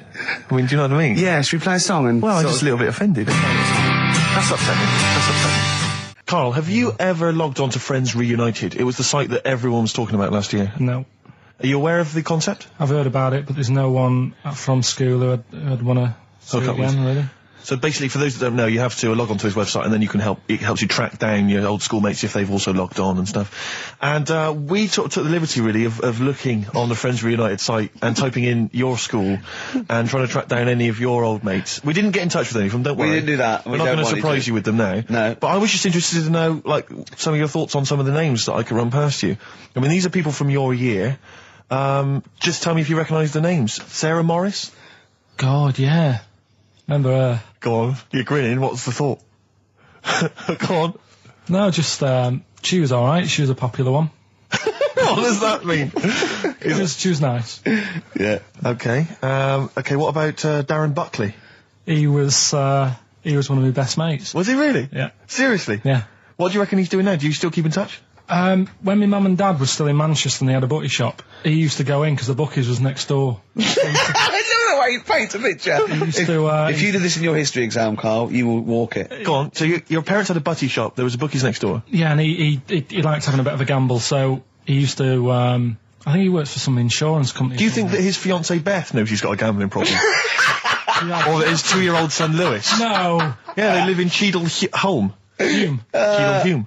He must be doing well. He's still supporting the Blue Army and frequents the shrine on a fortnightly basis. Funny thing with him is, right, when I used to stay over at his house, and his dad was a copper, and I remember his dad came down and said, right, I want to see you two. I was like, oh God, what's happened?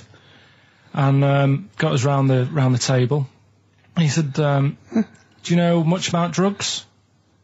So we were like, what's all this about? So he goes, you know, they're not good for anyone, you know, the stupid thing to get into. And we're like, yeah, we know. And he went, you know, do you? We said, yeah. He said, what's this then?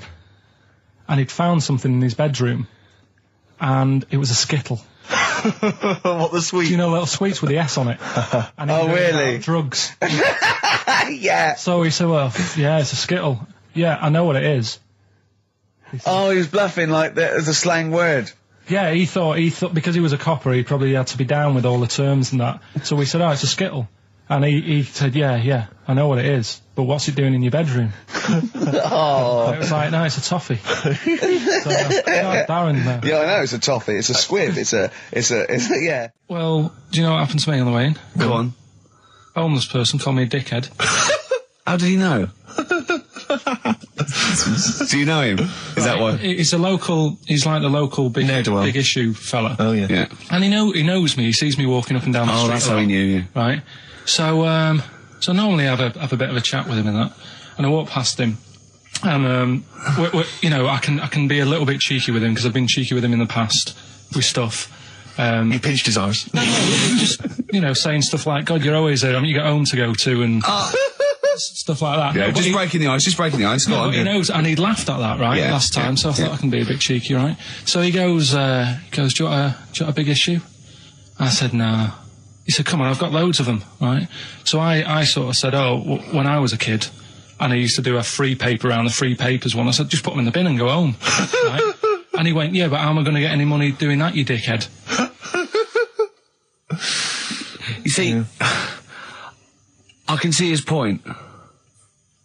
He is homeless and having to sell newspapers to get 50p or a quid or whatever. Yeah, and sometimes I treat him, right? And today I didn't have any money. I had a takeaway last night, and I normally give them a quid, and I felt bad not being able to do that because I didn't have any money on me last night. Right. I couldn't look him in the eye. Did you explain this to the homeless person, the traumas of the takeaway without the tip? Did you explain that, you know, you've had it hard as well? I go, look, you don't know. I had food delivered to my warm flat. Yeah, it was you don't know what that's like. You don't know what the trauma is because you can't have food delivered to your flat because you haven't got one. So please don't look at me like that. You should have said. But most people ignore him. At least I gave him a bit of acknowledgement and sort of... took the mick. Yeah. I didn't think I was. I just was being friendly. Yeah. No, I know. You got to be careful with the homeless because this is true, and you know when the clocks went back recently, so you got an extra hour in bed. Yeah. And I was at Cash Point with a friend of mine, and there was a homeless person sat by the Cash Point, and you know, we would get some money out, and she said spare some change, and my friend thought, oh, he's a bit awkward. He's just trying to make conversation with her. He went, oh, clocks go back. extra hour in bed. Oh no. I gave her £2. I felt so bad. He didn't do it intentionally. He didn't realise what he'd said. Just making conversation. It's tricky making conversation with the homeless because there's so many areas you've got to avoid. You know, what was on the telly. Yeah. You know. Although I get recognised by homeless people and think, are they? I don't know where. But you've got to remember that's very much your demographic, Rick. Yeah. You know, people who watch TV through the window of Dixon's. In Dixon's. Yeah, there was a Ricky Gervais is on. Yeah. Well, they can smell the alcohol on you. They think you're one of them. You're listening to the best of, basically, Karl Pilkington. Lloyd Cole. She's a girl and I'm a man. Good that, innit?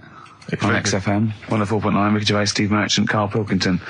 As ever, Rick, there's always someone who steps in to defend Karl. Okay, what is the defence? What is the defence? Here's an email from Scott Coomer. He says, Karl is actually right. I've got an A-level in statistics and probability. It doesn't matter how long they have and how many monkeys you have. You cannot guarantee they would type the complete works of Shakespeare. Infinity makes it probable they would get it right, but not definite. Yeah. Well, yeah. Yeah. That's what I was saying. No, you weren't saying, Karl. You don't understand it. Infinity sort of sorts it out. That if they do anything, they nearly do everything, won't they? No, I mean they'll give it a good shot. No, that's not the point. But the I'd point be is surprised if they did one page right. Right, listen. It's not to do with consciousness. It's not to do with them aiming. They are just bashing away at the keyboard. It's like they're used to show that there isn't consciousness. They chose the chimpanzee because it can type, presumably, hit the keyboard. It's because they hadn't come across you at the time. Yeah. It's to take out thought out of it. It's to take out reason and trying, right? It's just random. They're saying that if you typed enough things, if the computer was left typing everything, if you left it for an infinite amount of time, and they chose Shakespeare because there is meaning behind it, and it's difficult to get it exactly right, to show you that Infinity would come up with it's not just Shakespeare, it's every novel. It's everything. Fairly eloquent there from Gervais. A quick riposte, please, from Karl Pilkington. No, I'm just saying, what I don't understand, if it hasn't read it, then how does it know where it's going? Listen, right, listen, right, Can I just explain to people, right? Some people have said, why are you cruel to Karl? He drives me mental with things like that. What do you mean, well? Let me just take a breather. How do I do your editing? It keeps coming in the week. You know that I work here properly, in the week, don't I? Yeah, I've got a proper job, should be 9 to 5, but I normally get in at about 8 o'clock and work. A lot of people getting 8 o'clock. Working hard, trying to do my job. 3 times this week, I've been rushing around. I walked past my little studio. He's sat in there, all right? Now, because I've got this sort of job, I can get away with it. I said to him, if I was a doctor, would he keep coming to me practice? If you were a doctor, there'd be severe problems with the NHS. Imagine that. The standards would have lowered so much if you can arrive at the hospital you're a doctor. Pop in, I go to lunch, don't we? We have a little lunch break, don't we? I go, come on, let's go now. He goes, I'm busy. I go, come on, let's go now. He's going, you're doing me head in. Well, when I was talking about the monkey conundrum with Karl, he said to me, right, if I had a day off work and I was, say, watching the TV and with one hand I was typing a typewriter, would I type Shakespeare? I mean... Yeah, but you see, there's certain things. We were talking a little bit about this stuff the other week, weren't we, when we said you were going on about Einstein, and I said he's not that good. E equals MC squared. It sounds good, but I've never used it and that. Right? I've never used it! You haven't used 2 and 2 equals 4, Karl! The fella with an apple fell on his head. It could have been anyone sat under that tree. Do you know what I mean? It's just annoying. Lucky. And Newton gets all the credit for his laws of the universe. Well, other people were working whilst he was having a lunch break under the tree. So in a way, it's like he didn't deserve to have that success story. Again, forget the apple and the tree and whether he was sitting down having a lunch break. It's totally irrelevant. Yeah, but what I'm saying is there's certain things that will just happen. It's like, I think we were talking when we were out eating the other week. We were talking about Noel Gallagher. Well, this is the reason the monkey discussion came up, right? Noel Gallagher... I don't know what to say. I don't know what to say. Rick, I don't want to misquote Noel. I'm going to be like Herbert Lom in Clouseau. I'm going to get a twitch whenever he opens his mouth. I don't know where to start with some of his statements. Well, as I say, this discussion began because we were talking about a quote that Noel Gallagher supposedly gave. Now, I don't want to misquote Gallagher, but the gist of it was that he said, had I... written Wonderwall or whatever, instead of the Beatles writing Strawberry Fields or whatever, I'd be the one that was considered the great songwriter and it wouldn't be the Beatles. You know, it's just the fact that they came first that meant that they get all the credit as being the greatest band. I in the don't know world. where to start with that statement either. I mean, that's Gallagher's thing, and he's, you know, well, whatever. We know what we think of that. What was your point, Carl? You agreed with him, didn't you? Yeah, I reckon. Right? Do you know we've talked about putting a baby in a room before, and it'll know what colour it is and stuff. If you got a room that's painted red. Right, but forget that because that's going to confuse Hear him out. Listen to me. Say if they did some new TV show, right? Like, what's that film with Jim Carrey in where the Truman Show. The Truman Show, right? So they make up a little room, and some woman has some kids, and you say, right, let's put the kids in this room, and they don't know what's going on outside. They don't know anything about like EastEnders and that. It's like their little world, right? They don't know anything that's gone on. How could a child survive without EastEnders? Right, listen. So you sat in the room, right, and then when they're all asleep, right, Wait for this bit. Someone Have you heard this? Yeah, bit? wait for this bit. They're all in a room. Yeah. They're asleep.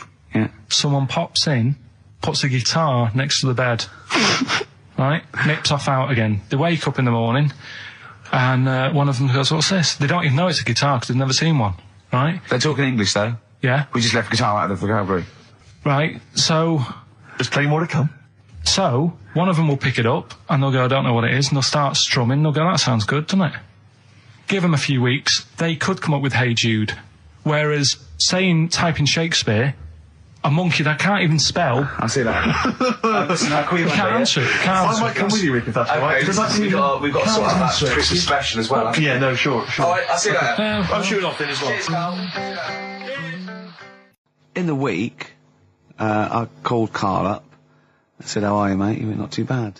Now, as you know, his girlfriend's been away for ages, hasn't she? Covering the World Cup, the African Nations Cup. She's a sports journalist. Well, yeah. All right. Okay. I love the fact you're thinking, what does that mean? Like, well, she's not much of a journalist, Rick, to be honest. I've read some of her stuff. No, but she's not on air. She does stuff, you know. Yeah. Behind the scenes. Yeah. Sure. A lot of journalists do. You always want to make clear that you're not going out with Kate Adie. That's what you want to make clear, isn't it? Yeah. Now, so she'd seen none of the meteoric rise of Carl as a broadcaster. She's been away for the whole time a since you've sort of raconteur, become... a wit, Yeah. a cult figure, to be honest. And he hadn't told her this, so apparently he went home and she was sitting there, looking a bit grumpy. He went, "All right," so yeah. She went, "Should we go out then?" She went, "I'm not sure I want to go out with an idiot." Right? Oh, no! Yeah. And she went, "Loch Ness Monster. Why don't you just think, of course the Loch Ness Monster lives in Loch Ness."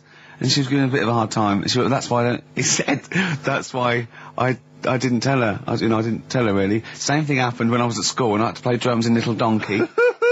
I didn't tell my parents, right? But my dad turned up anyway. And what happened? He, How old were you, Carl?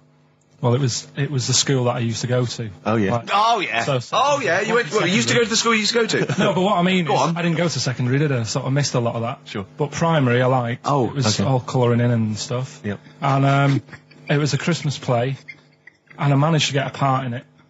And, Did you audition? got a part in it, and I should have been playing the drums to the one about Kings. We Three Kings. Yeah. I was meant to be doing that, but Little Donkey came on, and it was one of the. What do you mean came on? That was like next up on the next song. Right. And it's one of them songs that you can't help sort of Tapping along to. Yeah. Do you know like if I was to go Yeah, you'd have to finish it with... yeah. Do you know that they actually send that into space? Do they? And What, hoping that aliens will respond with that? yeah. They do that because apparently it is one of them things that you can't help. What, even if you're an alien life form? Yeah. They know that, do they? Yeah. But anyway, What, because they watch Star Trek or something? Hello. Knock, knock. Yeah. no, seriously. Is it true, like, if you send out knock knock into space, yeah, they have to say that? Oggy.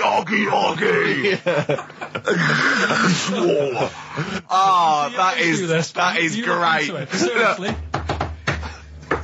Oh, hold on, what's something out there? What's a little green fella? That is great. Yeah. So anyway, That is Little Donkey is like one of them tunes that you can't. And I was there, and I had the drumstick, and I thought, oh god, The drumstick. I could feel myself. And anyway, Just wanting to do it, yeah. I started going along and playing Little Donkey, which I wasn't meant to do, but it went down such a storm.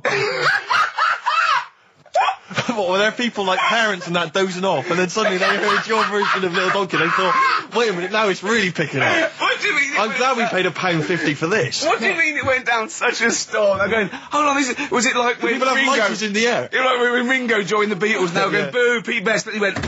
Yeah, and they went, whoa! Oh, God. No, but the teacher just said, it went down really well, you can do that again tonight.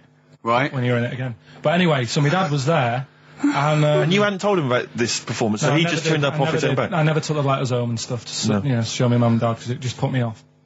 So, anyway, he turned up, don't know why, he must have heard from someone else's dad. Yeah. He turned up, and he swore about me, which... Did he? I don't... Could you use a word that's allowed to be said? The word? Of course it is. Right. If you got a kid in the car or anything, you can turn it down now. Yeah. Right. But he said, there was a guy stood next to him with a camera, big video camera, filming it, and he said, "Yeah, film it, but try and avoid getting the twat in the hat in the shot, because I had one of those porters, you know, the little round pork pie hats on." Right. This is so sad. What was this a nativity play? It was about Jesus and stuff. Yeah, well, there was a porter there helping him with his bags. Of course it was, I forgot. I mean, Mary and Joseph, they got there. Yeah, because it was the hope, you know, because the inn was full, but I think the porter doubled up with the inn and the stable. Right, that was nice. So he carry bags over, Yeah, no, so yeah. You're right, though, I don't know why I was wearing one of them, but I was. And and your father said that, and how did you know your father said that? Did you hear it? About it later. Oh, he told you about it later? Yeah, I was talking about stuff I'd done at school, and he said, "Oh, God, remember that," and I spoke to him the other day about it. Right. And, oh, God. Shame. So that was the end of your sort of drumming career, really? Because it could have been, I mean, you know, the audience loved it the night before. Yeah. You could have, like, been, who knows, a whole new world for you. Yeah. Have you done any stuff? I've never drummed. I wish I had, man. That is that's a movie story, but... and that's why you don't tell, your mum and dad don't know you on the radio, do they? I think when they were down the other weekend, they had to come in here, I just said, I'll just go in and press the buttons. Because they could listen on Sky Digital, couldn't they? They could do. But you wouldn't want that, would you? I don't want that. No. Play record, I want to talk to you again a little bit about this later. Yeah. Right. This is the Best Of Show on XFM 104.9. I'm Ricky Gervais, with me Stephen Merchant. Yes. I hope you're enjoying the Best Of. Bit of David Bowie. When's that ever at anyone, Steve? Never.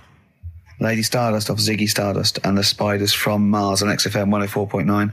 I'm Ricky Gervais, Steve Merchant. Karl Pilkington is in the middle of educating me. Educate me. Did I tell you the time when the doctor said I was going to die? All right, keep talking. Right, ages ago, must have been about 15, right? And at lunchtime there was this... We used to have a choice of stuff to do at lunchtime, right? We used to have like a burger place that had an arcade machine in it, right? So we used to go there and play on that and have a burger. Or there was this baker's, right, that my mum worked at, and did great cakes and stuff, right?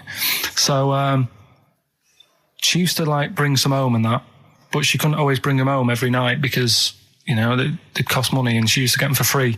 And they used to say they'd rather chuck them away than give them to the staff because there's a chance that the cream might be off.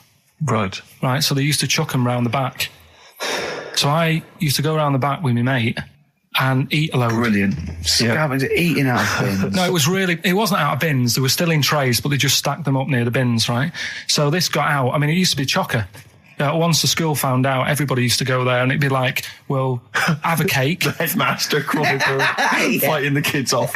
Right, so I'd have, like, you know, you just eat, I don't know, 6 jam donuts or something, and then you'd spend your dinner money on the arcade machine. Brilliant. Right?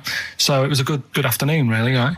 So you'd do that, and this one day I must have had 6 or 7 jam donuts, a few Congress tarts. What's the Congress tart? I love them. I can't get them in London, right? So I'd have some of them.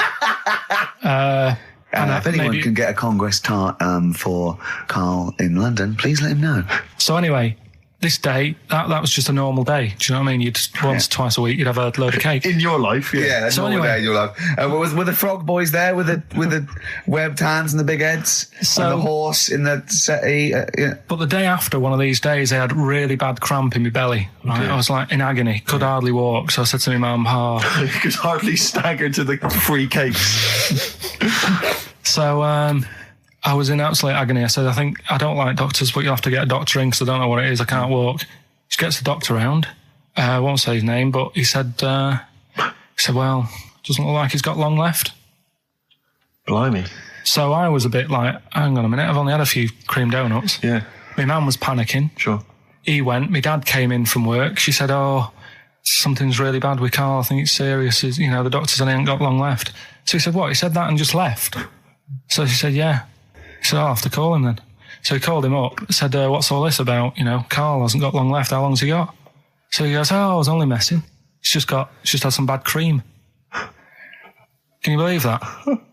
Well, the thing is, I like the fact your mum didn't ask any questions. I know. She didn't go into detail. Can you explain more, doctor? No, I got to show off. But she doesn't. I don't want to diss you or your family, but I imagine if I was there, I'd have known the doctor was joking. Yeah. That's all I'm saying. I mean, I sound very arrogant there, but I imagine he went, what's he been doing? Yeah, I had about 6 cream cones. Oh, right. Oh, wow. He hasn't got long to live then. I'll see you later. Yeah. That's what I think the doctor did. Yeah. I just like the idea your mum just let him go. Yeah. Terrified, thinking, well, I'm not going to probe him. He's that's it then. Dad comes in. Hi, honey, I'm home. Anything happened? The doctor said Karl's going to die and then left. Did he? I'll call him. But anyway, that's why these sort of things fascinate me. Rockbusters. Yes. I don't want you to have monkey news right now because we've just had a little story there. Sure. You don't want to, don't want to go too far. Yeah, go on. So we'll get Rockbusters out of the way. Have we got a winner? Come on then. See, it worries me that we've had very few entries. I think that even your mental fans aren't getting these, which is really worrying. They must be terrible clues this week. All right, well... has anyone got them right, Steve? I think there's just one guy, who I suspect has won in the past. Well, so what? Right, the first one. If you go out of France by boat, you might as well buy your fags when you're on that, because you'll get them a lot cheaper. Brilliant. Right? Yeah. BF. Yeah. Buy it ferry. Right? That's like... What? Buy on ferry. What? Buy on Ferry? What's that? Is that a band? What is it? I don't know what it is. Brian Ferry. Brian Ferry? What's that got to do with buying on a ferry, though? Just because it's quite close to it. Buy on ferry. What? Buy on ferry. Sorry, what's your first language? The second one. That's rubbish. That doesn't count. No, Brian Ferry. Brian Ferry, buy on ferry. There's this little foreign cafe. It's growing its own steak. That's Delamitri. The third one. What? Sorry, what? What is that? What is that? Delamitri. Delhi is a little foreign cafe. Yeah. And a meat tree and that. A meat tree? A meat tree? What were the initials for that? Just D for that. Just D for that? Yeah. So not DA? So you didn't even give them a chance to get the group? Well, they got it. Well, no. No, they didn't. Right, it's the end. Go on, right. Go on. Delhi meat tree? Delhi meat tree. One word. D. Or any letter. They're growing their own meat. M's in it. Go on. Okay, so Bayern, I love Bayern Ferry. And Oxymusic was brilliant. I love Oxymusic. Go on. Can I just point out, Rick, that we've had David Bowie? Delhi Meat Tree. Yeah. I don't see why necessarily Aidan, who emailed in, why he doesn't get to win, because he emailed in dire steaks. Seems to me just as valid, as far as I can tell, but Delhi Meat Tree it is. And the last one, if there was a Jamaican fella on the Titanic... I'm looking forward to this. With a little bit of fear. Jamaican fella, if he was on the Titanic, he probably would have screamed this. Yeah. That's Christ de Berg. Oh, I don't know what to do. Stunning. So who's the winner? I'm not going to give it to anyone. I just don't... what's the Jamaican bit got to do with it? Just the D. Just Christ de Berg. Say it again? No, I think they've worked it out now. Say it again? Christ de Berg. And who's that? What? Who's that? Who's what? Who's Christ de Berg? Chris de Berg. Who's the winner, Steve? Do you know what? I'm going to give it to Aidan because he just treated you with nothing but contempt. Steve Martin emailed in again. He got the first two, and then the last one he just emailed, I neither know nor care about this answer. I'm tempted to give him each one. Do you know what you've done there, don't you? Go on. You've put the nail in the coffin of Rockbusters. I warned you for 3 weeks, and you sort of bucked your ideas up for a little while. But Christ did Those are the worst you've ever done. The worst ever. Delimitri. So, and didn't just put D, and then Bayern Ferry. Bayern Ferry. Bayern Ferry. So, is that it then? Aren't we doing it Play anymore? record. Aren't we doing it anymore? I'm ashamed. You're an idiot. Are we doing it anymore? I'm just going to keep saying you're an idiot. Play a Are record. we doing Carl, it have anymore? you learnt nothing from Dr. Fox? Yeah. That's not a Sony out the window. Aren't we doing it anymore? What, you need to start working on it now because they're so good. You need to start working now for next Saturday. Aren't we doing it anymore? Just, I don't know. Aren't we doing it? Me and Carl went out, right? With me and Jane, Carl and Johnny and Gigi, wasn't it? Gigi, Is it important who went? No. Okay. But we're walking down the street. Carl was there, though, and he can back me up on this. We had a curry. We were walking back, and this little funny homeless fella, didn't he? He, I got to tell you before I go, didn't he? Yes. He came up to me, right? And he recognised it. And he came up to me and he went, he said, I've just nicked 5 of your DVDs from HMV. And he shook my hand. He was so happy with it. And I went, right, excellent. He went, all I do is I just swing the bag over the top. Like that when I'm going out, and he had a bag full of DVDs, didn't he? And he was so pleased to tell me that he'd stolen. That great. He said they're going like hotcakes. Yeah, he said they're going up. Of course they are. Yeah, you're nicking them. I know. We get paid for them, though, don't we? So not the stolen ones. Don't we? No. What do you mean? Did you sign them for him? I know you would, you idiot. What? So he just nicked 5. Yeah. Well, Yeah. Did you say he was homeless? Was he? Well, he don't know. Maybe. No. Surely, how would he have seen the show? He'd just walked past Curry's one Dixon's. morning. Yeah. That's any Seen idea. a trailer for it. I thought, interesting. I don't know if he was homeless. I didn't go into his home Sure. life. He shook his hand though, and But he made Carl look smart. Do you know what I mean? So, how does he sell them? Where does he sell them? Does he go to people and go, do you want an Office DVD? They're not nicked. yeah, £4. yeah, exactly. Are these stolen? No. No. They've still got the tags on them. Lucky Man by The Verve on XFM 104.9. I'm Ricky Gervais with me, Steve Merchant, and Karl Pilkington. Karl, what's the problem with gay Yankees? You played Bruce Springsteen last week. Yeah. Right? Yeah. And you said he had got a load of trouble on his hands when he had a hanky in his back pocket. Did I say that on the air or? Well, we were just saying that famously on the cover of the Born to Run, Born in the USA album, it's just him, isn't it, with just his backside basically with a red handkerchief. I wasn't looking. Well, I just. I did it for research purposes for this amazing link. Yeah, he had a red handkerchief, I think, in his right hand pocket, and apparently that signifies homosexuality. Apparently, I don't know. Oh, I thought it was which way you take. I don't know. These myths, aren't they? Right, They go yeah, well, round. exactly. I don't even know if this is... No, well, I read up about it. Okay. Right. Just research. And it's all sort of, they've got all different coloured hankies. Are they? Right? Yeah. Right. And it depends what pocket you put it in as well. So you've got, like, the different colours, different pockets. Yeah. And sorry, how many variations are there? Different pockets is what?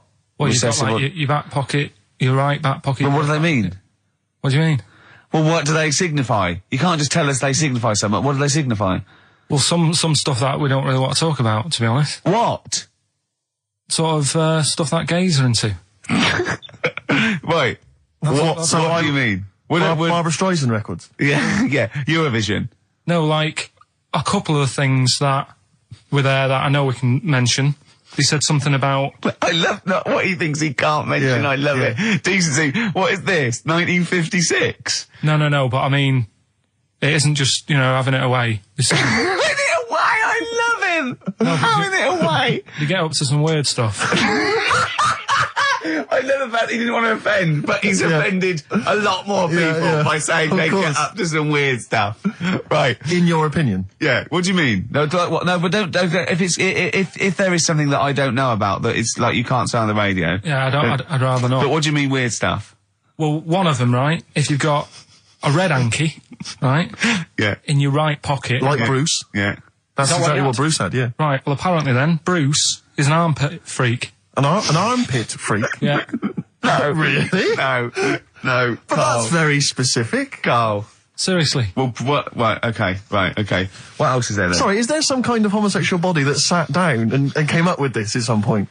Well, you say, this is getting crazy. You've got, like, a blue handkerchief in your top breast pocket. I don't know what that means. You need to sit down. There's some kind of summit, figure out what it means. Yeah. It's just that you're not free from it either. So if you were to go in like a gay bar, which, you might do if you're straight anyway, because they're, good places, I think. Mm-hmm. Right? You can't actually go in there if you've got a cold, because every coloured hanky represents something. Right.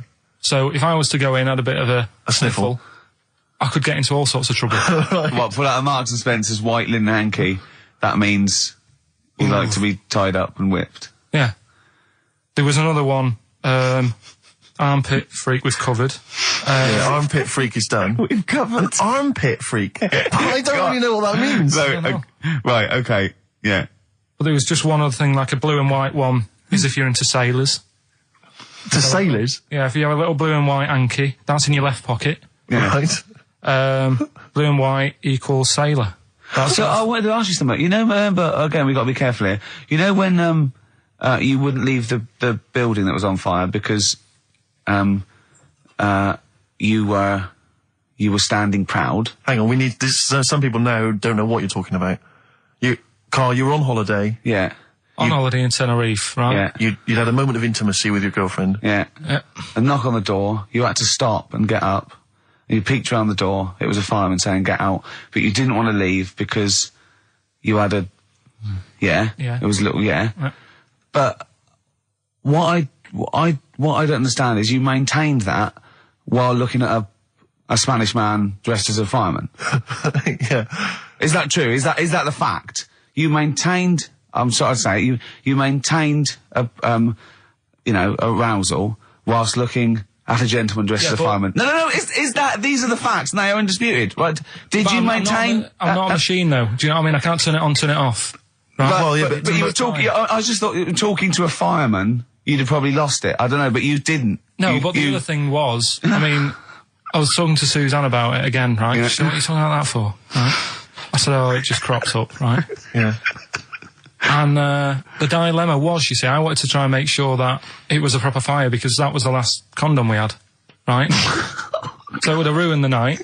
So I didn't want to it was like, well, what's going on? Is it, do we need to get out? Yeah. Is it a proper fire? Yeah.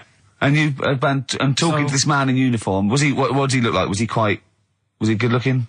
Did he look like Ricky Martin, say? Was he good looking? Was he good looking in his uniform? I can't remember. Can't remember. Did he have a moustache? Better play a record, didn't we? Is this bringing it back? What? You look uncomfortable. What? Did you just switch this on with your hand? The Flaming Lips, and that's Fight Test. Lips and Test. Lips Test. On M. We were talking there about homosexual people, and I'm sure we'll move on to other topics. But I just mentioned, I was talking to a friend of mine in the week, Rufus, and he overheard, he pieced together sometimes if you overhear a conversation, you can piece together what's going on. Yeah. And, it sort of transpired from what you could make out that one gay guy had just realised or just found out that his gay boyfriend had, maybe been having an affair and was on the phone, and had called this person, the third party. So the other one was crying, wasn't it? The other one was crying in tears. Obviously, they just had a big argument about it.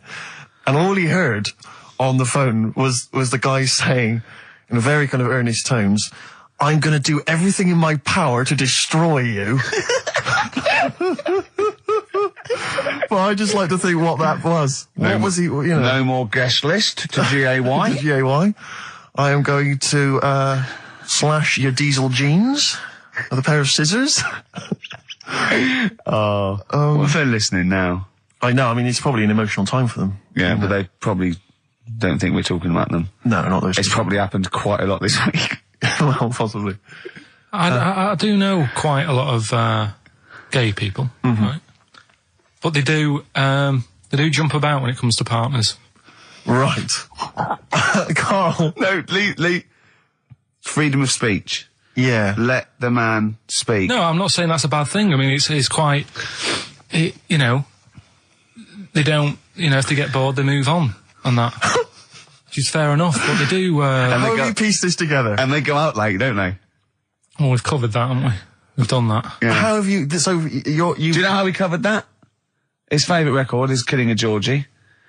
And he went, at the end of the record, he went, see, but how late was it?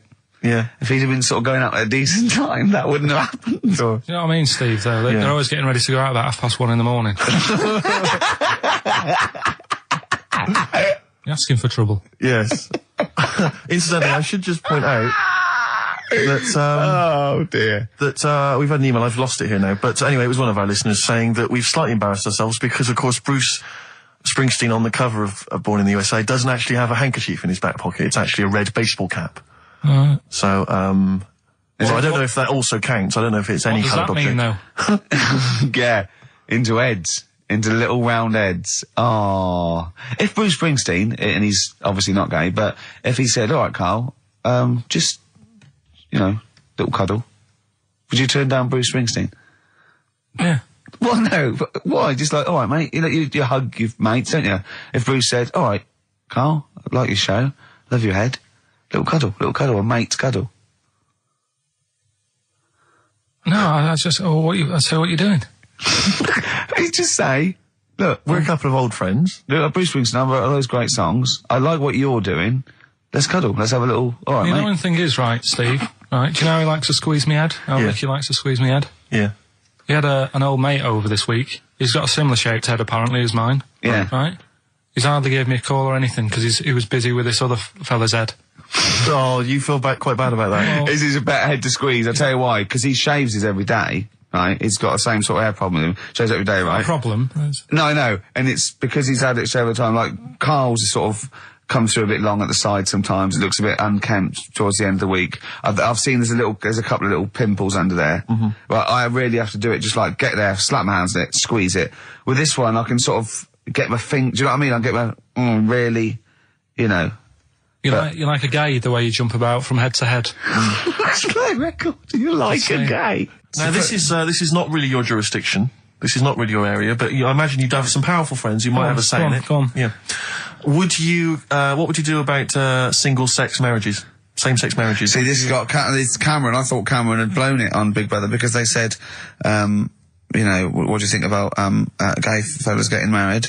And he went, no, in the Bible it says, you know, a man and a woman. And I thought, oh, he's put off a lot of... Yeah. I don't think many Christians tune into Big Brother, but we know the gays love it. Yeah. They love Big Brother, don't they, the gays? Yeah, so interesting. But what would your take be on that, same-sex marriages?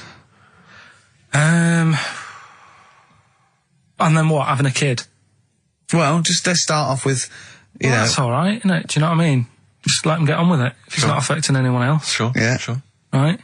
But it starts getting tricky. Right. When you get a kid. Okay. Go on, why?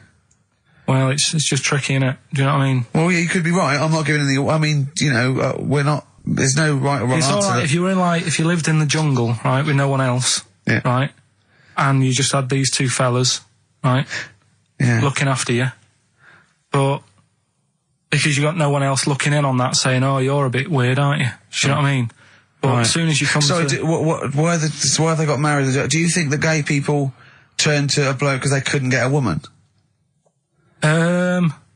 If there's two fellas go away and they're in the jungle, they go, we're definitely not going to find a woman here. We might as well bum.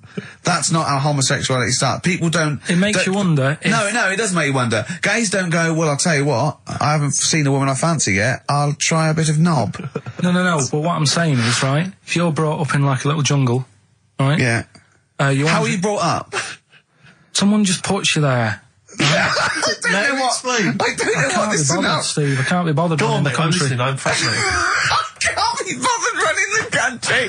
Like, I'm too much trouble for you. KP takes care of me. All right, fair enough. What I'm saying is, right, if you're brought up in a jungle, right, right. What do you mean brought up? Just let him finish. What does he mean you understand brought what up, I mean? though? Like Tarzan.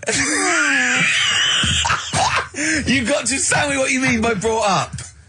Wolves, chimps. What? Right, well, there's a good example of what I'm saying to you. Right. Right, what I'm saying is, there's a fella, right, he's brought up in the jungle. Shut up, just let him finish. Let him finish. There's no women about, he doesn't know about women, he doesn't understand what women are. Right. Right? But another fella walks in the scene. Yeah. And he gets pally with him. What does he talk about? Then they've both got needs. This scenario is ridiculous. How has he lived? Or does he know what's his reference points? I can't be bothered with this. Honestly, Saturday should be, day off and that, not worrying me about problems. Oh, my God! Oh, God! KP takes care of me. Oh, dear. Panic, the Smiths on XFM 104.9. Well, we've done the first half hour, which is mainly genital related. Then we've kicked in with some racism. You have to guess what artist. It seems appropriate at this juncture just to mention something that's in the paper today. Dominic Mohan, I know you're a big fan, and as am I. He is just writing about the demise of Radio 1, or as he perceives it, and talking about the Radio 1 breakfast show, and apparently it's lost lots of listeners. And he says, talking of the BBC, it must act swiftly to replace Sarah Cox and look to exciting and inspirational figures like Jonathan Ross, Anne and Dec, Johnny Vaughan, or Ricky Gervais to try and save Radio 1. He's right. I mean, he's right. Has he ever heard this show? What is he talking about? All those other acts, they're dynamite. I can't genuinely. That's someone who said I quite like Ricky Gervais Show, but he can't have listened. I mean, can you imagine what we just played? Or in fact, can you imagine the last 50 minutes on Radio 1, on the breakfast show? Well, we could pre-record it though, so I wouldn't have to get up early. Sure. That's not your point, is it? That's not really No, it. your point is the quality of what we're doing, not how early it is. Sure. Get it. What would you provide though, Ricky, do you think, if you went to Radio 1? What sort of, because I mean, obviously... Wank, oops. I can do all that. Because obviously our time at XFM is going to basically... I'd be the furry shreddy. Right. Yeah, so I'd get that. Would you have some wacky catchphrases? I think I would. You'd bring back Holy Fook, presumably. Holy fuck, yeah. Oh, ding dong.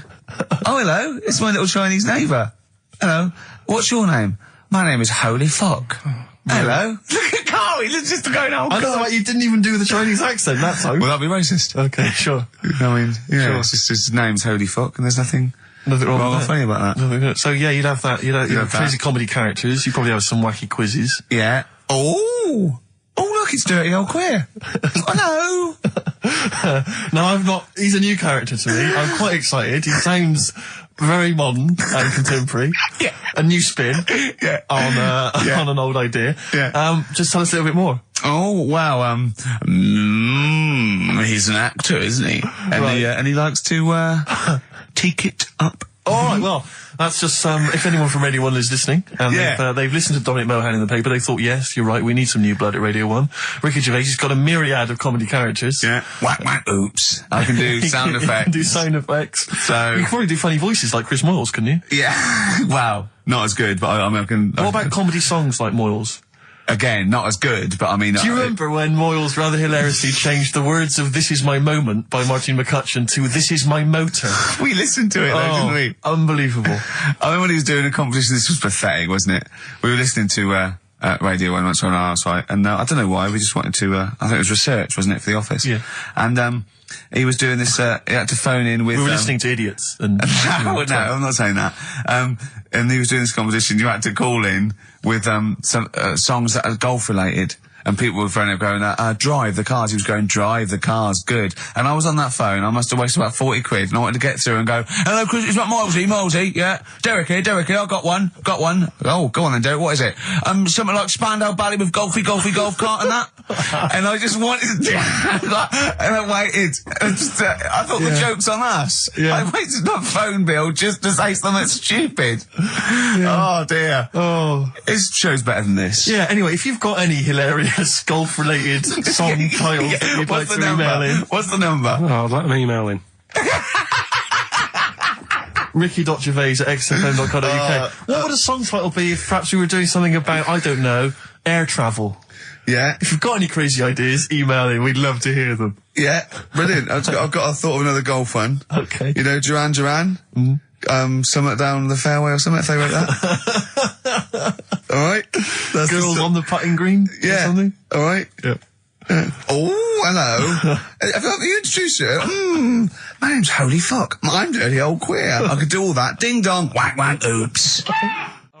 I was happy the other week, right, when I was going up to Manchester on the train, nice quiet carriage, I'm sat there reading about sharks and that, right?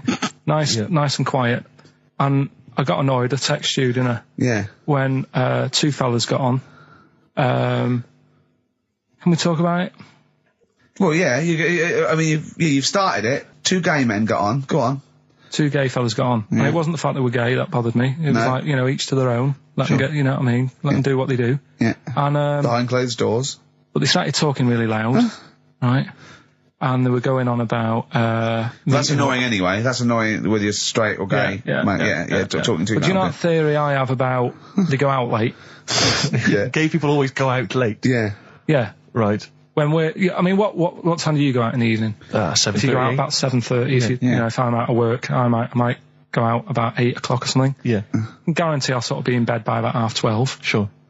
At that time, they're still sort of ironing the jeans, right? And the funny thing was, I've always said this, right? Dalton on to ABBA. You sort of said that's rubbish. I'm sat on the train reading about sharks. These two are talking, and they're going, "Oh, we can't wait to get there." And his phone goes, and he goes, "Hello," and on the end he goes, "Anyway, I'll see you at 1 then," right? Right. So I thought, well, maybe that's tomorrow. Could be 1 in the afternoon. That's when most people would meet. Yeah. And then he carried on talking. Most people would meet. Carried on talking, and he goes, "Yeah." So anyway, like I say, see you tonight. 1 o'clock is meeting someone. Yeah. I don't know why you go out that late. Do you remember when his favourite record of all time is The Killing of Georgie? Sure. He said, would he have been killed if he'd have been back at a decent time? Yes. There's no mention of the time in this song. And then the funny bit was, actually, that did make me laugh, right? When he'd finished talking on the phone, he said to his partner, right, "Oh, there you go, let's have a little chat." And the fella said, "Who was that?" And he said, "Oh, it's Dave." He said, "Which one's Dave?" He said, "You know, the one with the shaved head." I thought, in the gay community, that isn't a good description. No. Do you know what I mean? Yeah, I know. They've all got little shaved heads. Before we move on, was the Sharks article interesting? Did you learn anything? It's pretty good. Was it? I'll teach you something about that later. Oh, okay. Is this educating Ricky? It wasn't, but I can teach you a bit. Yeah. All right. That's good. Play some ads and that. Play some ads and a tune, and then have we got maybe a competition? Yeah. What have we got? We're all looking forward to that. All right. I just wondering, Rick, what your opinions are, what your thoughts are on Britney Spears. Liked a couple. Bit bored. I think she's panicking a little bit. I think she's a little bit desperate with all this Madonna stuff. Yeah, all the kind of lesbian stuff. I don't know. Yeah, she's all right. I've got nothing against the girl. Well, I think it was in Hot Tickets magazine. Sure. It's free with the Evening Standard. Yeah. I might get some free Evening Standards now. I've plugged that. Yeah. I just reading in there that I don't know if it's still going to happen, but apparently she was going to do a little cheeky appearance at GAY. GAY? In London. And obviously I was quite excited because I'm a Spears fan. Do you know that's what that spells, don't you? GAY? Yeah. Gay. Yeah. Yeah. Well, I think it is a gay club. Oh, sure, This is what I was ascertaining from the article. Oh, because they've said they've called it what it is. Exactly. Yeah. And it was apparently she was going to be previewing some of her new album live on stage at GAY. Now that's an intimate venue. Normally you'd have to see someone like Spears, probably at Wembley Arena, someone like that. I'm thinking I'm a Spears fan. You know, get up a couple of the gang together. Yeah. You know, some of the lads. Exactly. Yeah. Cruise down there. Yeah. But then I read on in the article that apparently the doorman at GAY were only going to let in regulars, and the way they were going to ascertain if you were a regular was by asking a series of questions at the door. What, testing if you're really... Now, I don't know if the questions would be about the interior of GAY. Or the interior of someone else. Yeah. Or just general kind of... What do you reckon you'd have passed the... Well, that's what I was wondering. So you'd have had to pretend to be... GAY to get in to see Spears. Now Can you say gay on the radio? Yeah, I think so. Yeah. There's irony, isn't it? So you're pretending to be gay to get into a club to see a bird that you like. Yeah. I'll give you a little quick test. Right. Shall I? All right. All right. What's your name, mate? Paolo. All right, Paolo. Yeah. You haven't done a lot with your hair. You just sort of let it grow out. I mean, would you be putting product on a bit later? Because I mean, you don't look very. I mean, sort of like you look sort of quite masculine, quite. Yeah, well, sort of like you didn't care. Like you have no care about how you look. Like you're a. I mean, normally it would be shaved. Of course. Oh, okay. Yes. We would say normally that looks about like 3 months growth there. Why haven't you? I've been ill. Nothing serious? Nothing serious. Okay. No, that's why I let it grow. So it's grown. Okay. So what time would you normally be going out then, Paolo? Normally I'd go out about about 8ish. 8 o'clock in the evening you've got? No. Because that sounds a bit early. That's what... No, I'd go out about 3 in the morning normally. Right. So I take them. Yeah. Okay. Right. So that's right. That's right. Yeah. Where'd you go? Down sort of... Down Compton Street for a coffee and then onto GAY something like that, with your little shaved head. Yeah. Okay. Well, you're doing fine. Pretty gay. Sounding pretty good. Can I just ask you one final question? 20 bender points? 20 bender points. I'm just going to let you in. Okay, I'm just going to tell the guys to let you in. But I've got one more question. Yeah. Do you prefer knobs or tits, Paolo? Knobs. Knobs. You love knobs, do you? Absolutely. Can't get enough knobs. So you hate tits, I assume? Loads of them. You hate tits, do you? Yes. Okay. What? Even Liza Minnelli's?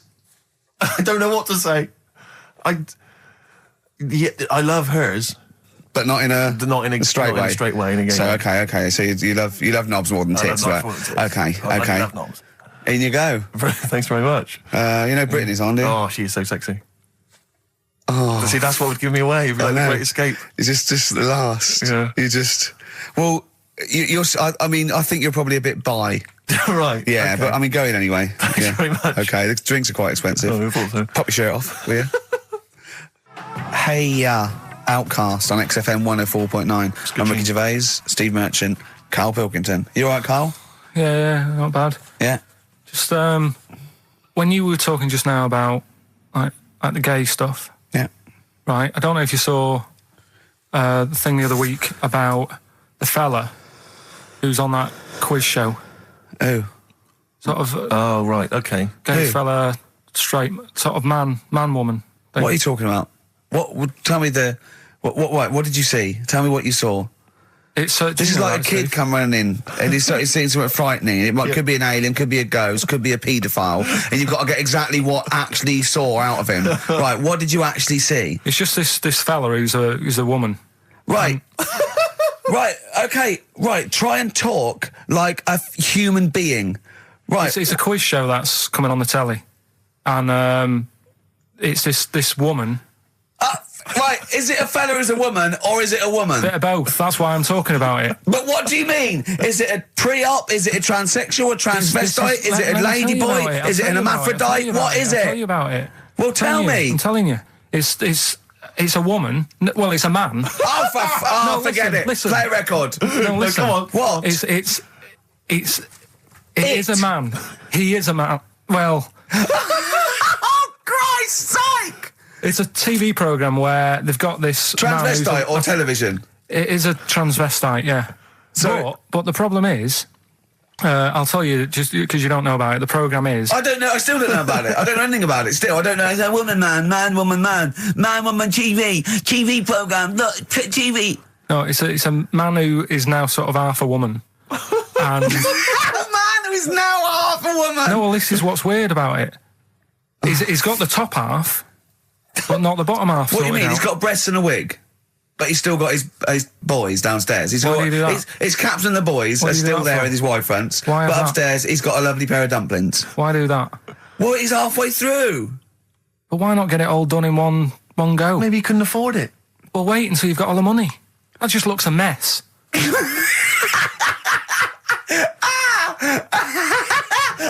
And who's he pleasing there? Well, he wakes up in the morning and pleases himself. He can't believe his luck. He doesn't know where to start. No, but what I don't understand, I mean, I don't want to see him... Well, could I just finish that sentence? What you don't understand is just about everything. Yeah. Right, what... I find it weird, right? I sort of get... I understand the gay thing, right? But... Do you? What do you mean? Well, I know... Well, tell me the gay thing. Explain the gay thing. I just know if you're a fella, you like men. I don't know much more than that. What do you mean you don't know? But what I mean is, with a transvestite, what's going on there? What do they want? A transvestite is a a cross-dresser? See, I don't get that either. Because You mean a transsexual? That's a man who likes to dress in women's clothing. It's not necessarily, they're not necessarily gay. They're or not gay. straight They're or often anything. not gay. They just happen to like wearing women's Those clothes, aren't yeah. but then why not wear women's clothes that could be seen as a bloke, like Suzanne wears jeans? No, but Just but that's buy the women's thing. jeans. But that's their problem, is it? They like being seen as a woman. They like being seen as a woman. It's not just that it's more comfortable, or they'd wear a kilt. They like being seen as a woman. They feel more comfortable. All right, and what's the deal with this fella who's got... We don't know both? who this fella is. No, we don't know this man who's half a woman. He's called Miriam. Oh, that's helped. yeah. Brilliant. I love this scientific basis. No, I so think- all he's done, he's had the tits done. He's probably had the hormones. Probably lived as a woman for a while. The last step, because you can probably reverse the breasts anyway, because they're probably implants and hormonal things. And whereas you chop your knob and boys off, that's you come back the next day and go, so I didn't mean that. I wanted my ears pierced. It's a bit more of a bigger operation to put them back. So doctors are probably making sure that he's just Surely absolutely... if you've had the top half done, you're not going to go back on what you've said. But no, what's the top half being done? I could get you breast implants, give you a bit of hormonal treatment. Now, that you would be a great idea for next week. and you could reverse it. What you can't do is grow a knob back. Well, you can. Last week you were talking about growing one on your arm. Yeah. We've done that. We can, so that is possible. Listen, Oh, he's perked up. Yeah. Oh, he's back in the area. Well, you got something to say? I was kept quiet in the first hour. I'll let you get on with it now. What you got to say? Is it just have a guess? Is it about monkeys, Chinese people, or little gay fellas? It's about little gay fellas. Is it? Of course it is. Go on. Yeah, but not because I like Sorry, I'm taking just the mick making in a that. tally. Let me just note that down. Yeah. No, but it fascinates me, doesn't it? All stuff like that. That's a bit sort of different. Yeah. Yeah. And that. You were showing me. Like monkeys and Chinese people? Well, and that thing you were showing me before, the half woman. No, you weren't impressed with that. Well, no. You know that woman that's got two pieces of genetic makeup in her, where it was two separate sperms and two separate eggs fused, and she came out as sort of a normal person, but she had this residue of genetic material, and so she's had two children that aren't genetically the same as her. Yeah. Right? And they showed it in the paper by doing her half white and half black to show the two different, you know what I mean? Just for, Yes. he went, does she look like that? I said, of course not. He went, not interested then. Of course. Yeah. He said, how could I tell? Not interested in that at all. Yeah. If I'd have said she'd given birth to a monkey, fascinated, Yeah. straight away. Well, anyway. Go on. But that's what I'm saying. I'm just interested in weird stuff, right? Yeah. So am I. That's about why you're little- on the show. Talking about little gay fellas and that. Yeah. Northern Line, the underground tube thing. Not train. the boy band. Right. Right. Apparently, on a Saturday night late, I don't know what that is. What time late is in the sort of gay community, as we've discussed before. Yeah. But apparently, the last carriage on the Northern Line, they all get in there.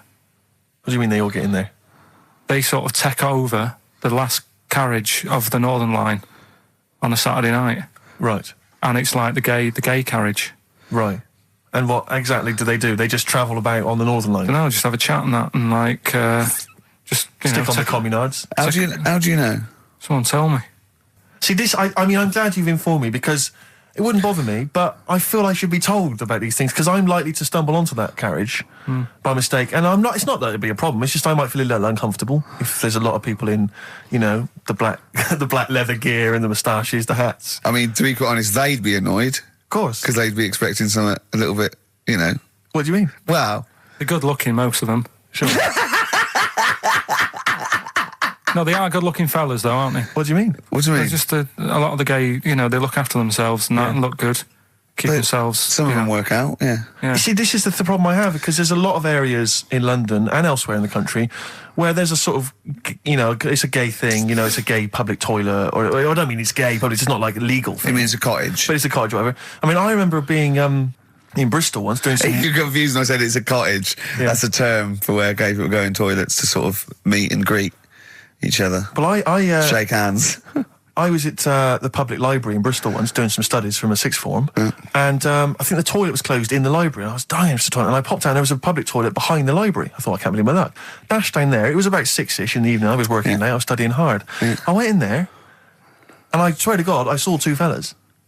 With the, is that unusual? Or? Well, no, they were up to some hijinks. What they're sort of like... Do you know the thing that struck me? What? One of them had bright red underpants.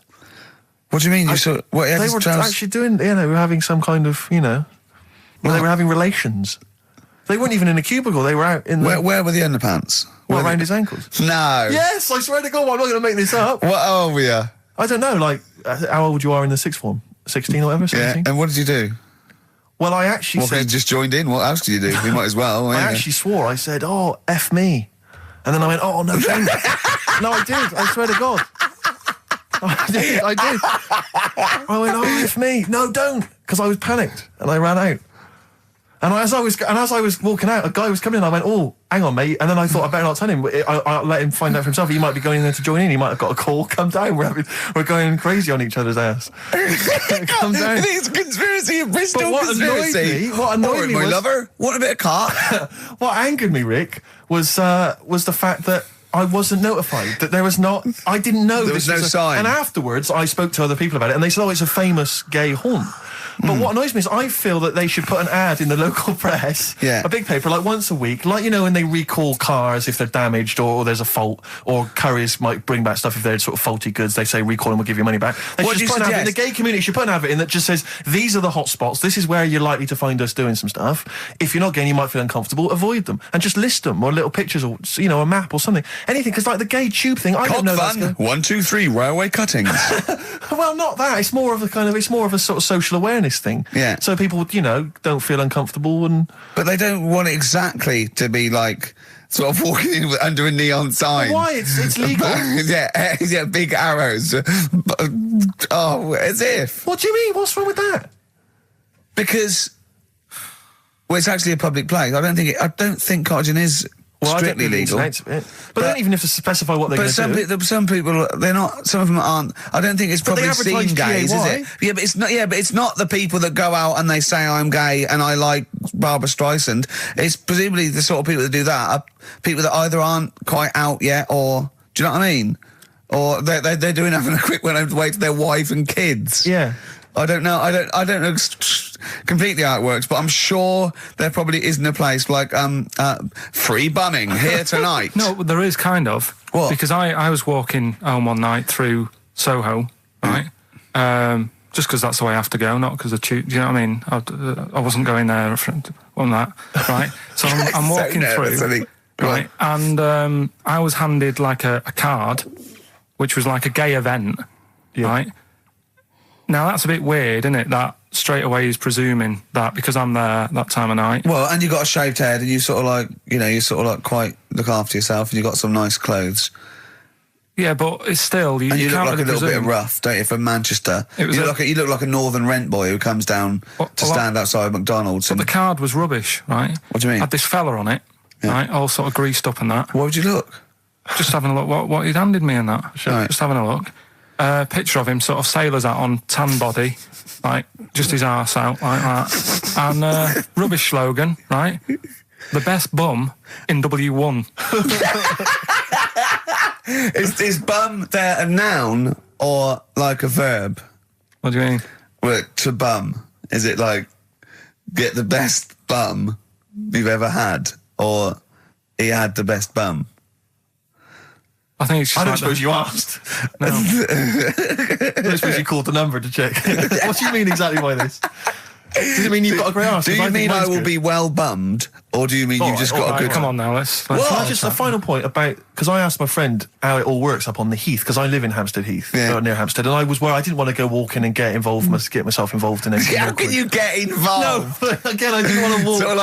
Oh, you believe it? I couldn't say no. Oh, my wrist, it's knackered. What do you mean? Well, I was there for about 2 hours. I must have gone about 43 of them. But, I didn't like to say no, because they were so pleased to see me. Oh, Well, it's God. not so much the fear of that. It's not Good skiing practice. I was doing 2 at a time for a little while. It's not the fear of that so much as the fact that, again, you don't want to gate crash someone else's party. Do you know what I mean? No. You don't. If there was a straight couple having sex, you'd want, oh, I'm sorry, and you'd want to avoid that area. Yeah, 'cause you, of course. But I was finding, so someone told me how it works. And apparently you just go in, like sit on a bench or something, and then a guy just sits on the bench and they just look at each other. There's not really anything said. It's just a kind of nice evening or whatever. You know, I guess it's like 2 a.m. or whatever. And then they go off in the bushes and ding dong. But it's like, I don't know how that culture's developed. I love this programme now. Why can't that be the case with women? That would be amazing. You just go out to the park, and like 1 a.m, you just sit on a bench. You just Be like a scene from Gigi. Exactly. Where it's like, yeah, just walking along with the perambulator. Yeah, exactly. But that would be a joy if there was none of this formality. You've got to talk to them, buy them dinner. Oh, you know, you're joking. Romance. Oh no, just this kind of informal thing. It'd be great. So what would you do then? You go up to a woman and go, "Come on, yeah, let's stop mucking around." We know why we're both sat on this bench. There's a nice bush over there. Yeah, let's have a bit. Yeah, and then she'd go, "Yeah, great, thanks. I'm killing some time before I, pop into town. Yeah. That'd be perfect. Thanks. You make my weekend." So you're jealous of gays as well as me? In a sense, in a way. What do you think, Karl? Let's put a track on. Why are you getting scared now? You brought it up. Is it getting too close to the bone, so to speak? Jet, are you going to be my girl on XFM 104.9? I'm Ricky Gervais, with me Stephen Merchant. Over there, little roundy bald head of Karl Pilkington. Good news and bad news. Good news is, boys are back in town. We're here for 2 hours. Hello. Bad news is, we have no monkey news, gay fella news, or little Chinese fella news. Really? We're going to try and, you know, leave that for a week, and then maybe come back to it. Yeah. Why do I get the feeling that within 20 minutes we'll be talking about little gay Chinese monkeys? Thoughts on B-days? Have you ever used one? Well, no, you told me all this, but you still haven't got to the bottom of how you use them. No, I don't know. I don't know how to use it. Do they come? You need to ask their own brand. Does it come with like instructions, like a flat pack? I think you're supposed to know. I think you're supposed to. If you've bought a B-day, the assumption is you know how to use it. Imagine someone installing it and going, there you go, it's a B-day. Go, could you show me how to use it? Well, you like this? Well, no, go to the toilet first. Do the whole thing. Otherwise I won't know in context. I'll just sit here in the corner, that's fine. Okay. Do you read a magazine when you're normally going? Well, I might do, but I don't really want to do it with you here, but how will I know? Exactly. I need to know how you transport yourself from the lavatory to the B-day. Do you remember when we were trying to offer Karl money to have a shower with Johnny? Yeah. just some of the highlights of the year. That's a weird thing to do. Yeah. We nearly had him there, and then he didn't want us to watch. Yeah. We said, well, how do we know that you've done it or not? Yeah. He went, you are definitely bent. That's his conclusion. What we got lined up? Well, hang on, let's just say, if anyone's got any idea sort of how to use a bidet, maybe... Any idea for anything to talk about on this show? Well, that doesn't involve crapping or farting. We've done that. We haven't done little Chinese fellas or the gays yet. That's still to come in the second hour. Ian.Canfield@xfm.co.uk if you've got any thoughts on B-days or just, lavatories generally. Richard Ashcroft on XFM, Check the Meaning. I think it was out this year and we enjoyed it, so we played it. I certainly had a thought then that, someone like Richard Ashcroft, who's really cool. I mean, I think one of our greatest rock and rollers, really. He writes great tunes, does great albums. The Verve, already in history.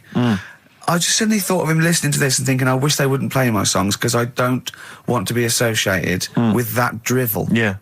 Most people get a buzz out of it, get it on the radio. Do you think people say, don't let Gervais guilty by association? Do you know what I mean?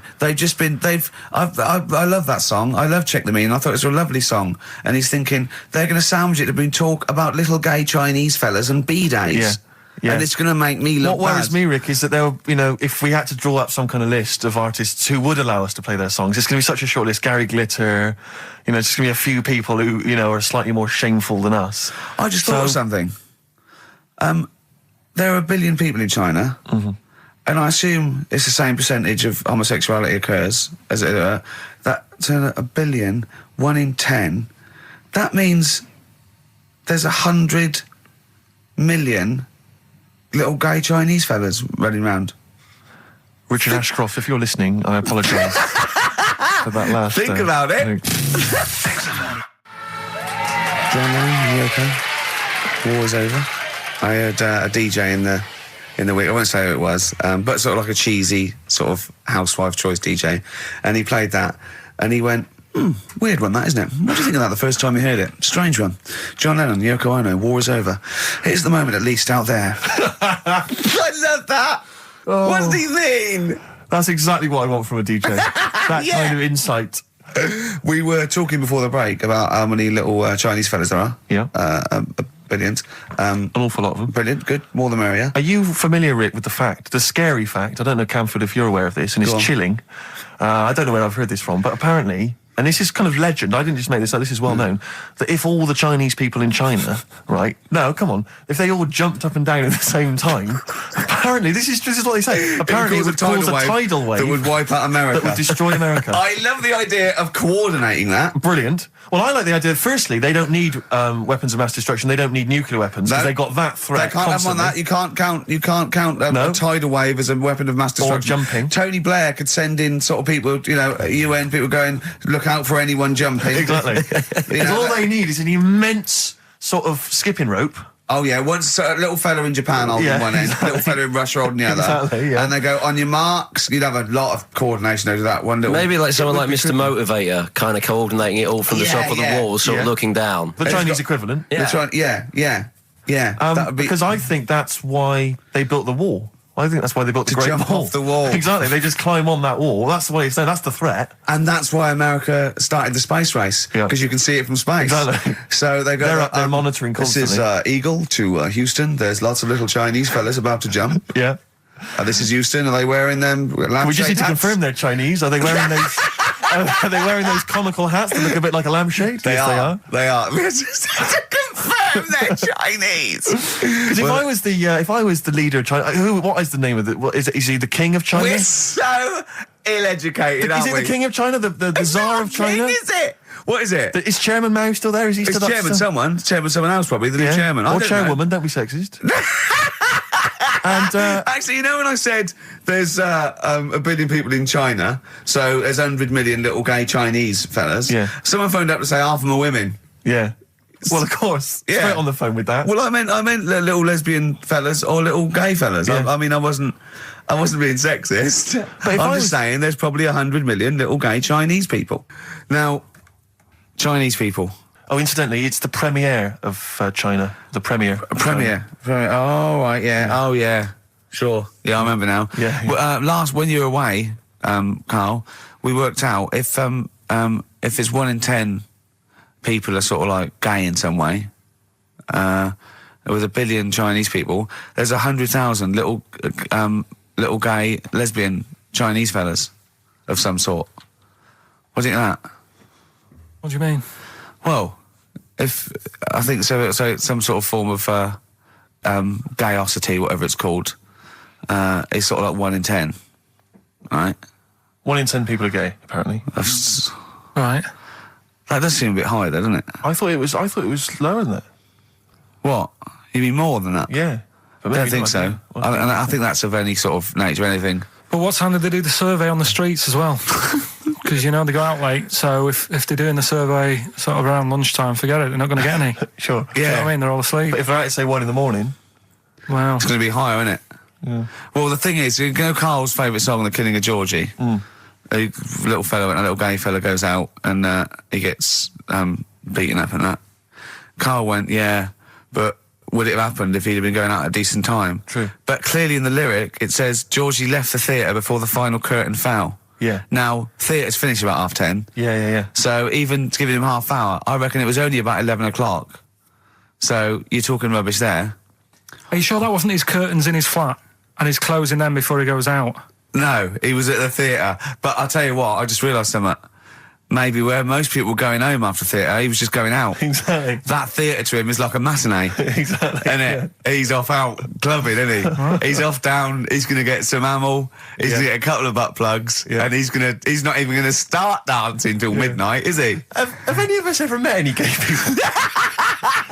It's just, I mean, our view of them is, I don't know. Email in if you've met a gay person. Yeah. Tell us where we're going wrong. Yeah, have any of us ever met a gay person? I mean, the way we talk about it is just like, have we ever met Chinese people? I've seen them out there wandering the streets, but I don't think I've ever had a conversation. No, here's the irony. I definitely know and have met more little gay fellas than little Chinese fellas. Yeah. Have you ever had any little Chinese friends? There was a girl at school who was Chinese, but she was kind of inscrutable. I couldn't get close to her. She was sort of mysterious. Right. Rockbusters? Yeah, brilliant. Right then, this is where I give you a little cryptic clue and some initials, and it sort of makes up a band or an artist and stuff like that. Yeah, sort of being the operative phrase there. Yeah. Let's see how he reads this clue. Yeah. This is going to sound like Oscar Wilde. Clue number 1. 3 different clues. Clue Oscar number Wilde 1. was Chinese, apparently. Was it? Yeah, it was illegal then. Right. Will you leave the entrance to my garden alone? Sorry? Right?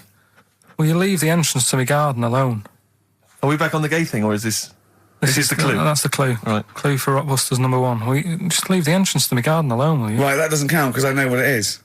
And what were the initials? What are the initials? GG. Correct. Yeah, right, but you've got to pronounce the artist correctly. I'll pronounce the artist, because I know what it is. Don't ruin it. No, but when the answer comes, I'll pronounce the artist. Right, can we just focus, please, on the quiz? Go. What was the clue again? Give it again. Will you leave the entrance to my garden alone? Stop messing with it, right? GG. Okay. Right? Next. Doesn't count. Next. Incorrect. Don't phone, but you can send a message on my mobile if you want, right? That's T. It's another little easy one. And the last one, we were sharing out the male sheep. Right, that doesn't count either. Can we just I know what that is. I know what that is. I don't care. We'll come to that later. Yeah. And number 3, we were sharing out the male sheep, and I think I got the best one. Right? DG. DG. Yeah. So quickly again, will you leave the entrance to my garden alone? Stop messing about with it. Yeah. Right? GG. Yeah. Don't phone, but you can send us a message on my mobile if you want. Right? That was T. And the last one, we were sharing out the male sheep, and I got the best one, so that's good. Right? DG. All right, ricky.gervais@xfm.co.uk. Have we got any prizes? Do you want to have a look? Well, don't worry about it. This is don't worry about it. pathetic. Have we got any prizes? Just, look, the clues fine. are rubbish, the clues don't work, the show... this is pathetic. Play a record. That's what it should be called, and the clues don't work. And I watched The Office Christmas stuff on last Sunday. Did you enjoy it? I think it was good. Good. I think it was good. Thank you it very was much. up there with one of my favourites. The second one was good. Yeah, okay, your second one, there's more the paybacks in the second one. The first one's more set up. Yeah. So, I'd have thought people would like the second one more. Yeah. So that's nice. That's a nice critique. Thank you, Carl. But there was something in it you did about cavemen. Cavemen? You said something about... it was a fact about caveman, and you sort of only half did it. You didn't give the full information, like... What? Like I do in that. You just... Where was it? What bit was it? It was the bit when you were talking about getting a woman, I think, or you were talking about breasts or... Oh, the one when I said the reason women have cleavage is it reminds men of buttocks because when we were cavemen we used to do you from behind. Yeah. Yeah, at the blind date, yeah. Is that a joke or...? Well, I was hoping it was funny. We would... Oh, you mean... no, I don't know. Yeah, I think I did. I think cleavage is meant to represent, in a sort of Desmond Morris pop sort of anthropology type way. I think I've seen that before, that cleavage represents buttocks. And I imagine, cavemen probably did do it from behind. I don't know what you want to know, Carl, really. It's in a sitcom. It wasn't a documentary. It looked like one. Yeah. Brilliantly directed to look like one, I'll give you that. No, but what you're saying, so blokes like... Yeah, I think cleavage is represented like buttocks, because obviously buttocks were much more of a sexual organ, evolutionarily speaking. Breasts were to actually bring up to suckle young, but and were a sign of sexual maturity, so you're ready to mate. But whereas, Carl, I'm not an anthropologist, mate. I'm struggling here. What do you need to know? But yeah, I imagine that the cleavage reminds you of an arse. Right. Well, if it's all about arse, why don't gays like a little bit of tit? No, do you know what I mean? You've done me. So the question put to us today on XFM 104.9, please call me is, if it's all about arse, then why don't gays like a little bit of tit? I was worried if it's all about arse, why don't gays like tit? If it's all about arse, why don't gays like tits? Just call in with your... Thanks very much for tuning in. This is in Children's TV. If it's all about arse, why don't gays like tit? It's soon been an hour and a quarter before we got round to gays, so it's good to see they've made an appearance. If it's all about arse, why don't gays like a bit of tit? Is the question. What a brilliant question. Well, if you're an anthropologist or a psychologist, a doctor, a gay, please call in. If it's all about arse, this is the question. I'm not convinced by this whole cleavage looks like an arse. That's no, not Steve. Nor am I. I think the reason men are attracted. It's a bit of mock anthropology. I didn't think it would be under scrutiny. I think it's more likely that the reason men find cleavage attractive is because they know there's a lovely pair of Bristols down there. Yeah, so they look like, here we are. If that's what's on show, exactly. Imagine what's down below. If that's in the front window, right? Yeah, what's she got in the back of the shop? Oh dear! Oh. The Coral, Bill Mackay on XFM 104.9. If it's all about arses, Steve, why don't gays like a bit of tit? I think there might be a lecture on that at the Royal Institute tonight. I'm not sure. Stephen Hawking. Yeah, I think he's given a lecture. Brilliant. Tell you something else though. That's about cavemen and that. Yeah. Right. Not really. Go on. Do you know? I love the idea of a little gay fella. He's pulled a bird. All he's done is focused on the cleavage, and he's gone, that's a lovely arse. Right? He's got a bat. Right, pulls the dress down. No! Where's the arse? I've been gone. There's boobs. Boobs. I hate them. They're my worst. No! Yeah. Faith No More and their version of I'm Easy on XFM 104.9. Ricky Gervais, Steve Merchant, Karl Pilkington. Rick, for the last time, we've only really got 3 topics of discussion on this show. I think you agree with that. Little Chinese fellas. Monkeys. And the gays. The gay people. Yeah. We're hoping to cover all those subjects today. Monkey News is coming later. I'm sure we can find something to discuss about gay people. We've done gays. We've done a few gays. I suppose we talked about the dog thing. Yeah. Big time. Right. The film thing. This is when we get like a film, and I'm in it. Right. So I'm doing. We talked, a bit about gay fellas and that today. Yeah. So we're doing When Harry Met Barry. Okay. All right. Yeah. And listen to this, and then there'll be a question at the end, and you can win some more stuff. We've got DVDs. Some more shite. Some more good CDs and DVDs and that. All right, let's hear it. So When Harry Met Barry. All right. We've got 18 hours to kill before we hit New York. I know, yeah. Brought a few books just to kill a bit of time on the journey. When I buy a new book, I always read the last page first. That way, in case I die before I finish, I know how it ends. I read a book like that once. Not on purpose, though. It's just that all the chapters have been put in the wrong order, so it's a bit annoying. Got to chapter 1 before I realised. Are you finished now? Yeah, I bought another copy of it and read it in Lanzarote. It was all right. Good read. Listen, we're only staying in New York for a couple of days, aren't we? Because the place does me head in a bit. Oh, really? Yeah, it stinks, doesn't it? It's a really dirty city. It's noisy. It's funny, the people who live there call it the city that never sleeps. I'm not surprised with all the noise. I couldn't agree more. Listen, I know you're gay in that, right? What is the attraction with New York for you lot? Because it is like the gay capital, isn't it? They all love it. Even that Rod Stewart song, that Killing of Georgie, that was set in New York, wasn't it? Yes, it was. Yeah, well, that song was about a gay fellow, wasn't it, who moved to New York and ended up getting beaten up. Not a great advert for the place. You keep going there. Weird. Actually, I know why you like it. It's because it's a city that never sleeps, isn't it? You lot like going out late. You sort of run your life at a different timetable to everyone else. Are you finished now? No, I'm not being funny. I'm just saying. Just don't think you should live your life like that. Why not? Don't start getting angry. I think I'm entitled to throw a little anger your way. Especially when I'm being told how to live my life. Yeah, you're right. It is your life. And that's what I'm saying. Don't be dragging me into it. What? Well, you know I'm not gay, so why did you buy me a butt plug for my birthday? I'm not going to use it. What do you want me to do about it? I take it back, okay? I take it back.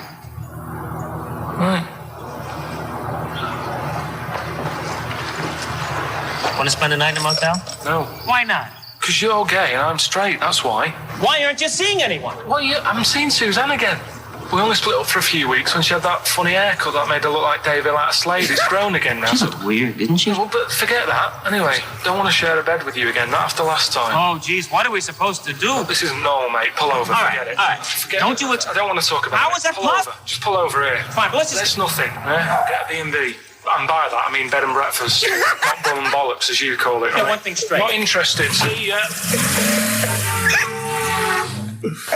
Oh dear. Excellent. Oh, little Karl Pilkington. When Harry Met Barry, it's a classic film. What's the what? What song was I talking about? That, you know. Yeah, we New know. York What song? and stuff. Yeah, what song? Yeah, okay. Artist will do, or the song title, whatever. Yeah, okay. Email only ricky.gervais@xfm.co.uk. We can squeeze in a tune, and then I hope Oh, the Monkey final News. Monkey News. Oh, what tune have we got? How long is it? 3 minutes. It's a nice one, though. Brilliant. Bit of Amy Man. Fantastic. Big day, Karl, though, isn't it? Because there's lots going on, and I know Karl's it's very, very important for him that he champions Live 8. I don't know what's going on. I don't know what... I am sick of it, to be honest. Sick of what? Just sick of reading about it. Sick of this Live 8 thing. Sick of it all. Brilliant. Fed up with it. What annoys you With it. particularly? It's not only that today, though, is it? On the way in today, right, saw a gay fella on a Is that bike. weird? On a bike, rushing. What time did the gay march start? What time did they have to be? Why are you looking at me? I don't know. No, but he was rushing, left it late, so he'd had a late night again. So my point's right about him. What right? was your point about just to people who've just tuned in? Well, the fact that they go out late, so you know they sort of have a nice night out from about 11:30. They're riding in the jeans at like 10:30. In their jeans. They're leather trousers. But anyway, right? So They're cutting the back out of their leather trousers about 10:30 at night. I'm on the way in, right, and I see one stressed out, rushing, right, on a racer, wearing high heels. Oh, I love you. He's 50's dad, isn't he? He's angry. He's just angry. If you're a gay fella and you're proud to be gay, but you also want to make poverty history, you don't know what to do today, do you? You're all racing all over the place. Must be murder. It seems a bit unfortunate that they've put them on the same day. Yeah. Well, you can get little leather studded wristbands. That's how you make poverty history. Yeah. So you can join in on both You can parts. kill two birds at one stone. Yeah. Blur, Out of Time, on XFM 104.9, Ricky Gervais, with me, Steve Merchant, Karl Pilkington. Steve's a bit quiet, he's got a bit of a sore throat. Oh, a bit of a sore throat. Murder. All week. It's been murder, Rick. We couldn't work all this week I've been because off, sick. Steve's been in Bristol. Karl, you're not impressed? It's just, I don't understand why having a sore throat sort of... Oh, he's done you. Right, what if the sore throat was so painful, it was like you've got broken glass and razor blades in your throat? You can hear now that I'm not even speaking from down in the throat, I'm speaking from the very top of it like that, so it sounds a bit weird. But you're right. What? Your hands are all right, aren't they? Yeah, but we talk when we're writing, don't we? I can barely talk. It was agony. I couldn't sleep because it was so painful. Even when I was just lying there, motionless, it was hurting. I just was surprised because we got back off holiday and called Ricky and said, all right, is Steve all right? And he said, he's had to go back home or something and he's stayed there because he's got a sore throat. Yeah. I didn't understand why you can't, just go home. I mean, how old are you? What? I don't understand why you got to be at your mum and dad's when you're feeling I happened to be at my mum and dad's. Now I'm talking like you. When this sore throat really kicked in, so I thought I might as well stay and get a bit of the creature comforts of home. Do you know what I pictured though when he told me? See, my parents aren't like yours, Karl. Your father would have popped down to the phone box and maybe looked to see if there were any kind of throat lozenges. Strepsils. Yeah. Whereas my mum phones at the doctor first thing she can. I'm straight down there with my dad. They're snapping into action. They're trying to sort me out. It's a bit like that Ronnie Corbett thing, isn't it? Sorry. That sorry thing. You're right, Karl. Yes, you're absolutely right. It's just like that. Oh, No, dear. it's just because You just went on holiday with your parents. Well, not with mine. No, with right. Suzanne's, and it won't be happening again. So Well, that's that sorted. we'll have Didn't more work about out that a for little you? bit later. Well, luckily we came in a few times, didn't we? We've been here since about 11:30, haven't we? Yeah, sorting stuff out. Doing a show. What, have you been squeezing his head, or? No, that's strictly between the hours of 1 and 3. We established that. Okay. And I've kept the rules, haven't I? I did practice the grip in the week, didn't I?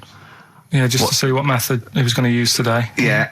I came in, I did my back on Tuesday. I was sparring and I pulled my back and I was in agony and I had to get an emergency chiropractor out and sort it out. And I was on painkillers and I couldn't walk the next day, but I still came in and did a voiceover that was booked at 4:30, didn't I? I got Johnny to walk me in because I couldn't sit down, so I couldn't take a cab, but I could be upright and I got him to walk me in because I was scared someone was going to bump into me. And I did the voiceover. That's dedication, isn't it? Yeah, but right, I got back off holiday on the Tuesday, right? First day back was going to be on the Wednesday, right? So I thought, well, I'll take it easy, because you do that, don't you, when you've been on holiday?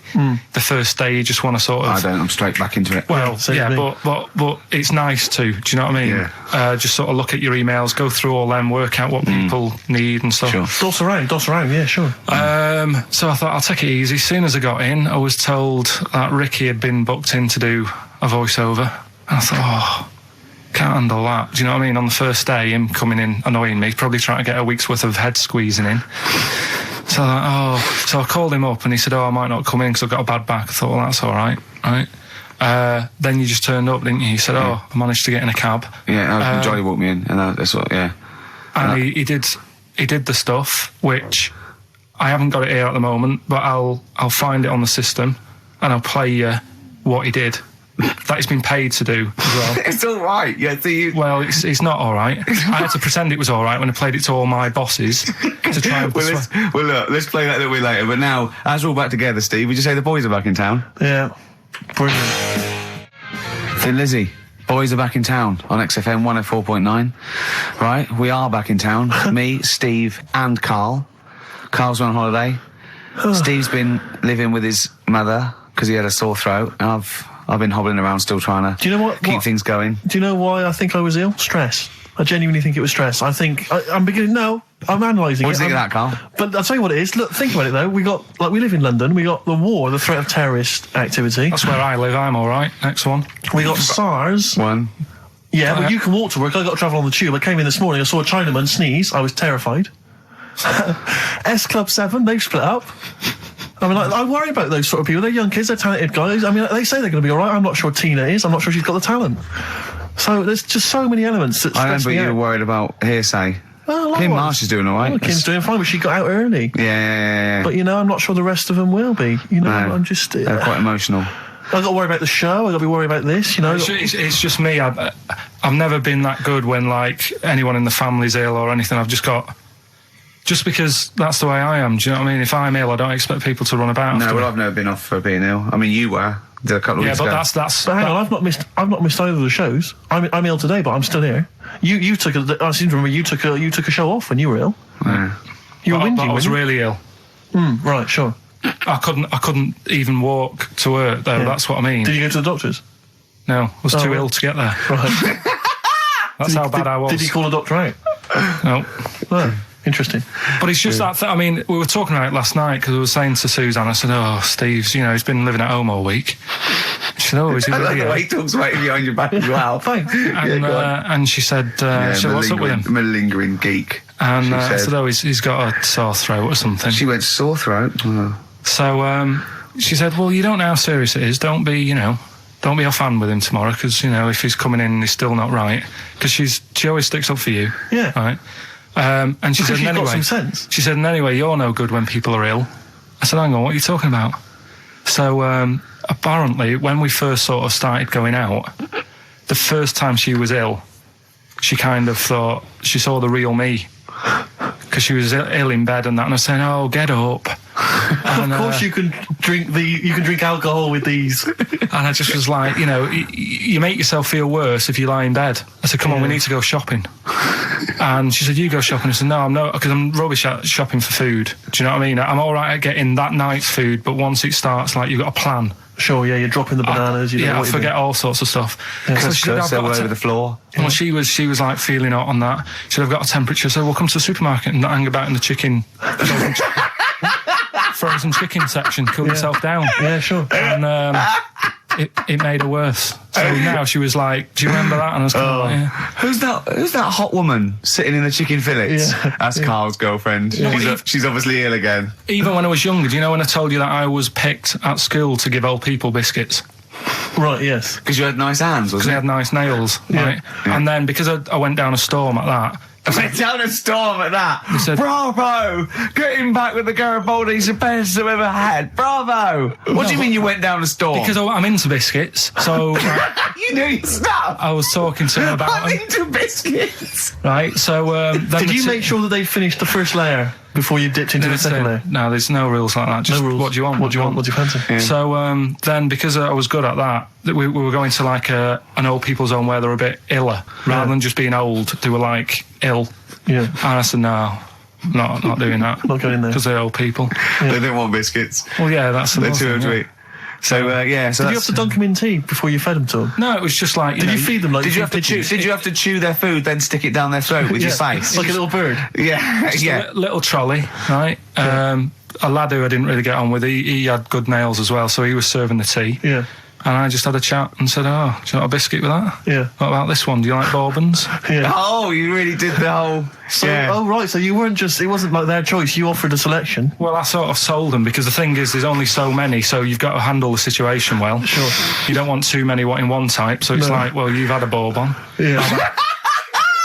What a great life they lead. They probably only pay about 900 quid a week to stay in that particular home. Yeah. And they get a free bourbon by a kid with clean nails. Brilliant. Whoop-de-hoo. Oh. So anyway, I found these things. Do you want to hear? Yeah. So what's this? Explain this again. Right, so I got back off holiday. The first job I found out I've got to do is work with Ricky for a voiceover. I do a regular thing. I do X-Ray magazine, but I'm allowed to make the script up. And they said I could, so I did. Right, so imagine this. Well, I know you, Rick, and I know you like to put a lot of work into these things. Yeah. You want to do a good job. So he rolls up, he says, "Let's do it then." He said, "What's in the magazine?" I said, "Well, here's a selection of stuff. This is what you've got to sell." He said, "Leave it with me." He goes into the little booth, and the first one he comes up with is this little advert for it, right? X-Ray magazine. It's out now. It's £3.50 May edition. Music of Tomorrow. Dandy Warhol's picture, and there's a free CD with all the Placebo and the Donners and Smog and Nightmares on Wax and Alpine All Stars. Only £3.50. It's out now. Buy it, innit? Have you got a sore throat there? Well, that's all right, isn't it? And he was going, "You can't." I said, "We are doing that. I've done one. That is it. That's it." So I persuaded him. He went, "Right, okay, we can possibly put that on XFM, right? I'll have to see, right?" And so I wouldn't do it again. And he went, "But you need one for Capital."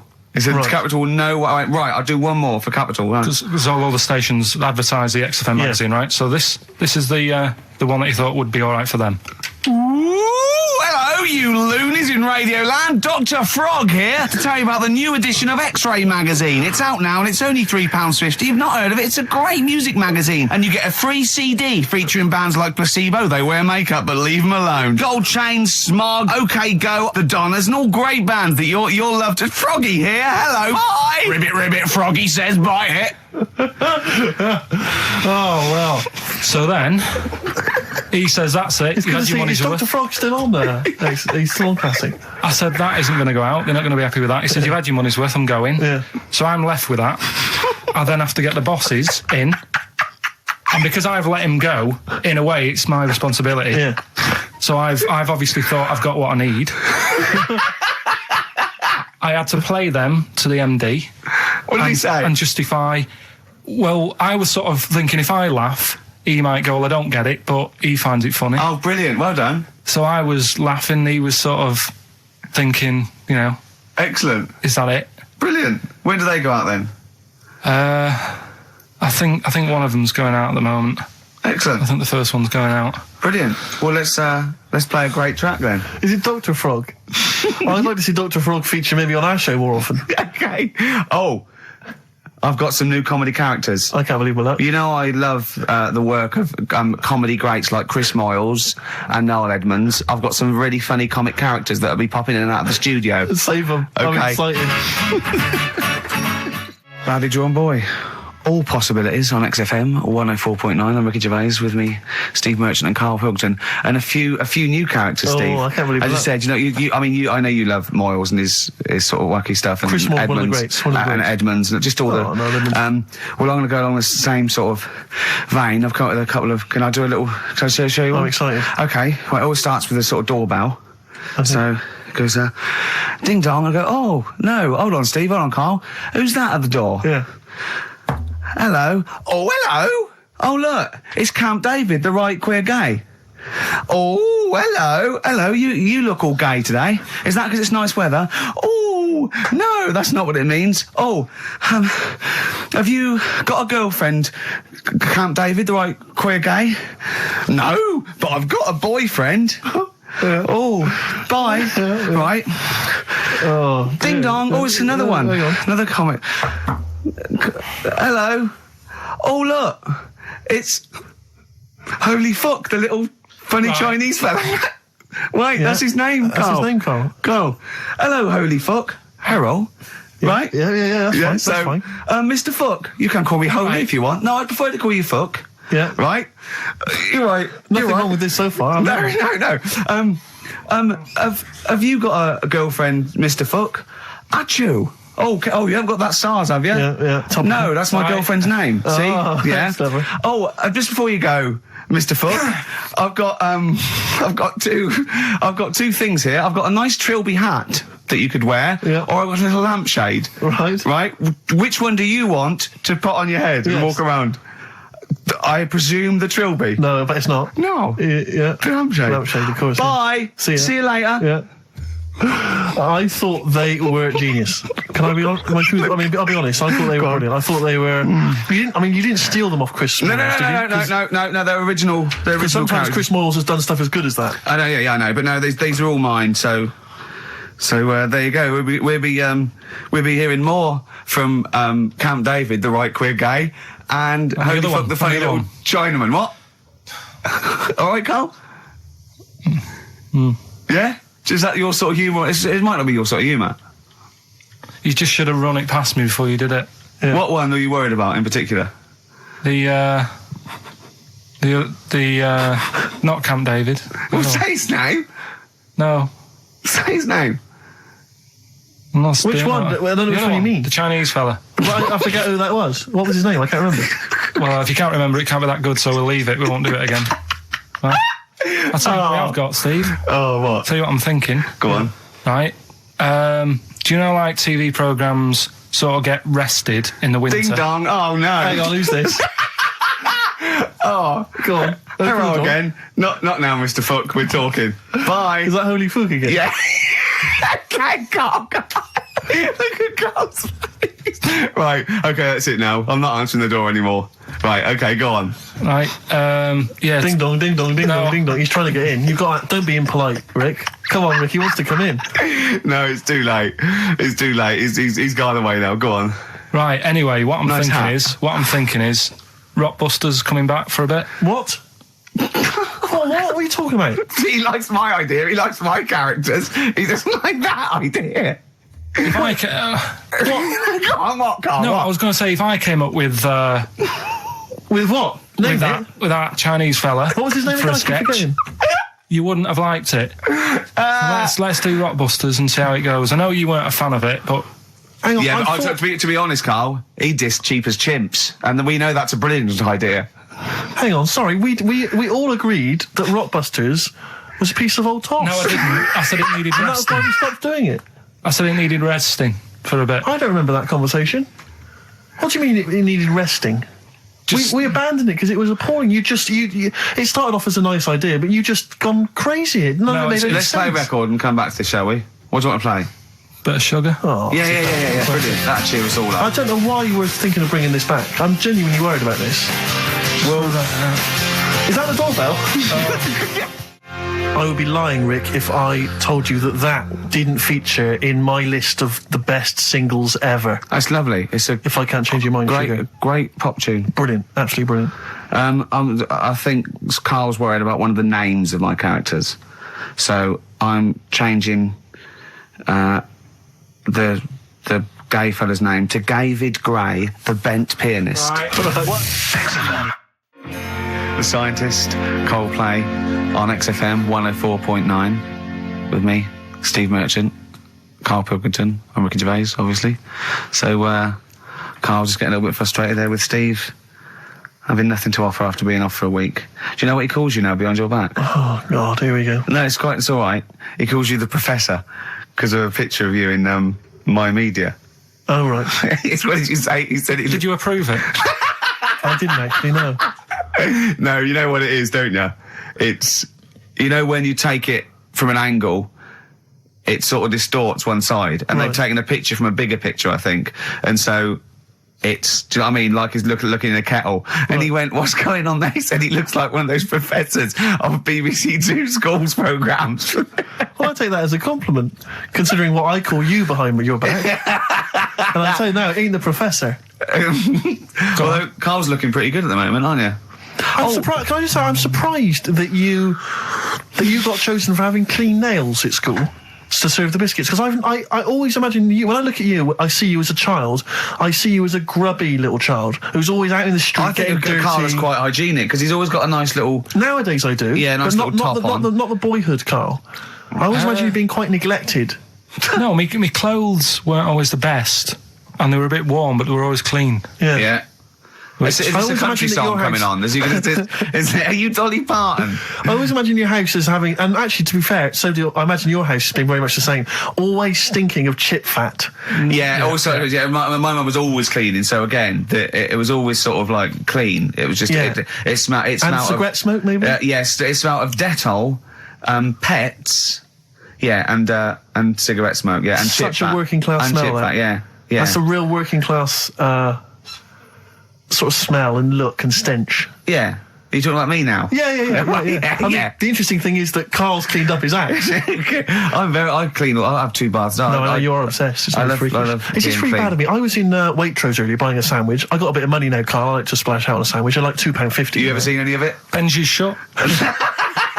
He does go to Benji's. I'll tell you what. I love Benji's. We go for lunch, right? And if he looks in the restaurant and it's sort of like $6.50, he goes, Rick, I'm not made of money. Yeah. He is. We have to go to Benji's. He gets 2 sandwiches that have to fill him up, right? Because they're £1 each or something. But I'm a big guy. I need a lot more food. I genuinely need more food than most people. I'm like a brontosaurus. It is. He's just grazing all day. So I can't afford to sort of splash out in Pret a Manger all the time with your fancy French sandwiches. I like to get a lot of bread for my money. I want a lot of bread. So I was in Waitrose and some guy came in behind me. Yeah, and he was sort of, I don't think he was mentally doolally, but I think he'd been homeless for just too long, and he was really. What's just right at the time to be homeless?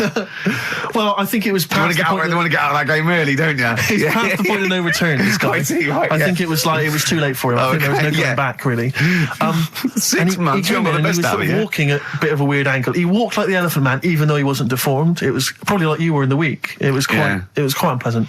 And he sort of came up to me and he went, and weirdly he spoke a bit like I'm speaking now because of my throat. And I thought, if I speak to him back, is he going to think I'm taking the mick? So I kept quiet. And he went, all right, what's your name? And I said, Steve. And he shook my hand. He forcibly took my hand and shook it. But he had these cuts and bruises on his face. Oh, the open sores. Yeah, and he was shaking my hand, and I was just terrified. I was just thinking, get off my hand, let go of my hand. And thankfully, did he have a bow round his neck? Well, he may as well have. I mean, seriously, and I caught the eye of a security guard. I had him thrown out. I wore heart. This man does not have the funds to be shopping here. Please have him removed. This is part of the John Lewis partnership. Yeah. And so they had him thrown out. And seriously, then I was just freaked out. I had to wash my hand as soon as I could. I couldn't imagine the kind of grime that was crawling across whether his kind of homeless ways. Are you still doing your social work? Or whenever I can, Rick. Yeah. Yeah. At least he used to give it to old people, biscuits. You'd have gone, I'm not going near them. Look at them gums. Wouldn't that have been grim? But would you have wanted that, though? Old kind of homeless people touching you? Well, no, I'm not Jesus Christ. No, I know. It's not on the list. I don't have a shopping list on. What do I know? I need some batteries from a Walkman. I need to be touched by some old people. See you later. Cheers. I was watching, the one thing I did watch all week was Columbo, which seems to be on constantly. I was watching Columbo, and I know you're a fan of Columbo, Rick. One of my favourite programmes of all time. Right. Do you not think that it? All right. I just thought you were going to talk about it. Which one? They What do you mean? they made about 90, and they're showing on about 4 channels in rotation. But it doesn't matter if I tell you who did it, because you'll find out in the first 5 minutes. Yeah, exactly. You find out in the first 2 minutes I mean, anyway. let's be honest, if Robert Vaughan's the star, it's probably going to be him. Or Culp. Often Robert Culp. Yeah. Yeah, sometimes Patrick McGowan. But do you not think that Columbo looks like he smells? Would you imagine he smells a bit? He's a brilliant detective. Well, he's got that dog, and he smokes cigars, so I imagine he I reckon smells... he stinks. I reckon he doesn't clean his clothes enough. Oh, I think he has. I think he gets up and washes, but I think he puts I just on a think he's crumpled too old absent-minded. I think he's too busy thinking on solving crimes and stuff. What do you think? Do you think his wife makes him clean his pants now and again? I think they're quite a bohemian couple. I'm not sure she's really interested in that. I think she's got her own mind. Maybe she's a painter or something.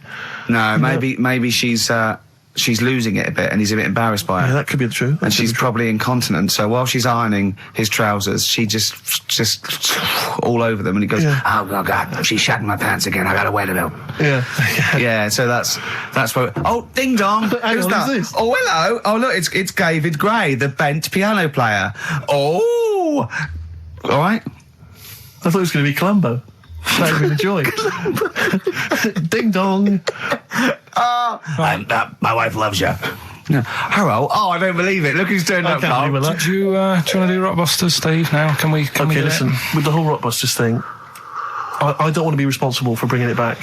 So I think we should put it to the vote. You should email in. We'll give people 5 minutes to email in. I'll take a straw poll. Do you want to see the return of Rockbusters or not? We're leaving it to you, the audience, to decide. Okay, Steve. I guarantee it's going to be a landslide. They are all going to want it. But why have we ever trusted our listener? We know what they're like. You've just described some of them with a bloke in Waitrose and Columbo's wife shitting herself. So that's the sort of people that, you know what I mean? Yeah. It was weird because the Waitrose guy did ask for my autograph before he was hauled away. So maybe he is a listener. But all I'm saying is maybe the posters have drawn in some fresh blood. There's some people who've maybe not heard Rockbusters before. They're the ones who probably vote for it. Anyone else who's heard it before, surely they're not going to see the return of that. No one wants to see the return of that. What's the number? No, let's email only. We don't want to speak to these freaks. Ricky.Gervais at XFM. I love the fact we don't want to speak to these freaks. We work with one of them. Yeah. God. Yeah. If you want to see the return of Rockbusters, vote yes. If not, no. Tone it down a bit. Let's not do 3. No, it's got to be 3, otherwise it's too easy. Oh. Ricky.Gervais at xfm.co.uk. Right, just choose the best one. The Seeker from The Who. Brilliant. Classic rock. On XFM 104.9, I'm Ricky Gervais, with me Steve Merchant, Karl Pilkington. All right, well, unsurprisingly, the overwhelming consensus is that people would like to hear the return of Rockbusters. I should, however, point out just some of the no responses.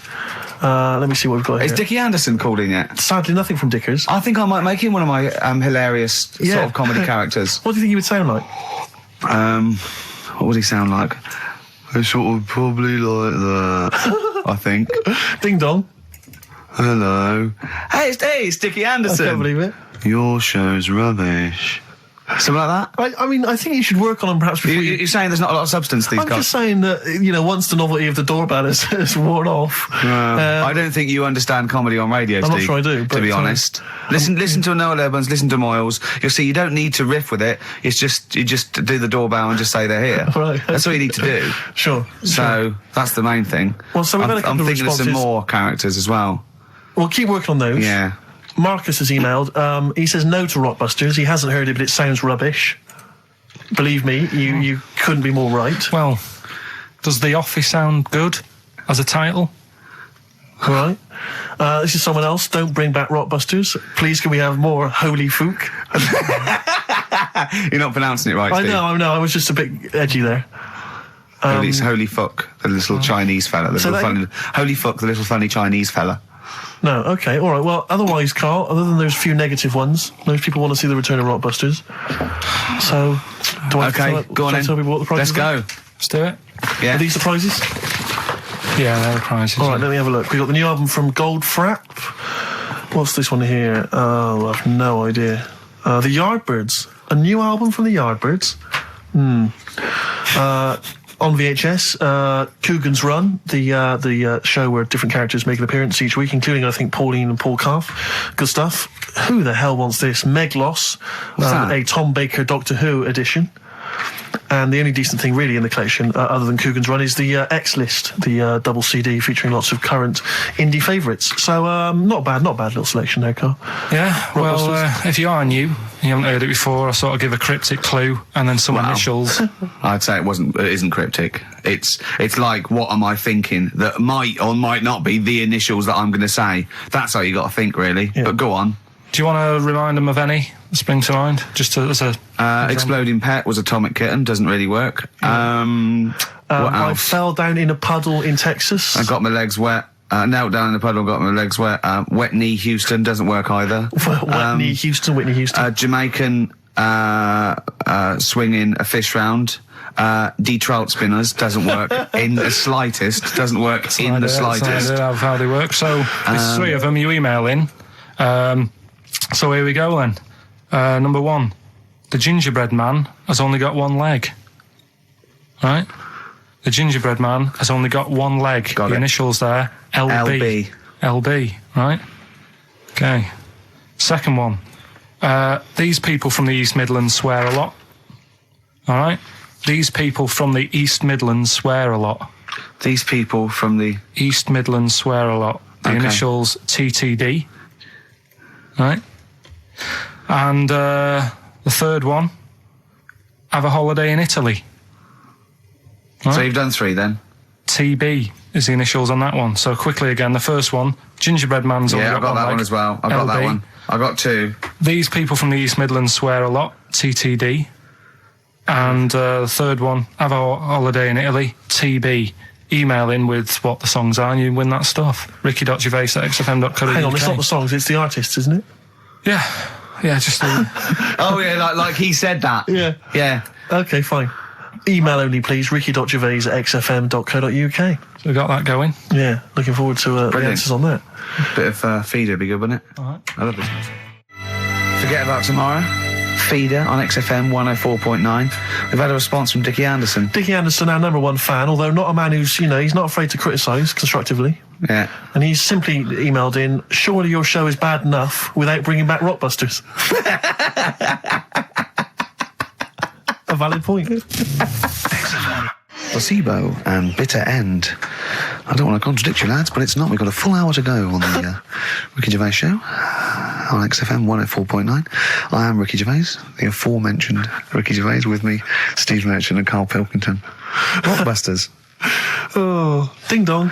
Oh, who's that? Oh, it's a posh bloke who doesn't care about poor people. Hello, posh bloke, what are you doing? I'm in my Rolls Royce and I don't like the homeless. Oh, posh bloke, don't be a... You want to do that? Satire. That is satire. Yeah. There's nothing like it. It's political as well. I'm getting in there's political so many. Don't even begin to show off. I was showing that some foreigners are funny. I got in the fact that, like, if you notice that Chinese people wear different hats to us. Yes. So that's political in a sense. Yeah. So, the weird thing is, Steve, right, that is like what I imagine Ricky's house being like when people are ringing the bell. Because they're all so different. It's got a little... He's obsessed with all my friends being slightly different to each other. I've never understood it. He goes, there's no thread. There's no thread to them. All my mates have got a thread running through them. I was in literally after they walk out of the home. Yeah. But what do you mean my friends are all different? Well, that could be... It wouldn't surprise me if I was round there and the bell went and I said, do you want me to get it? And he said, yeah, and I opened it and it's, what, holy fuck? Holy, yeah, he's at the door, right? And then I'd say he's busy, close the door, bell would go again, then you got the little gay fella. David Gray. Yeah. And then, do you know what I mean? Yeah. Not really, no. Because he's met some of my friends and he looks at them in a weird way.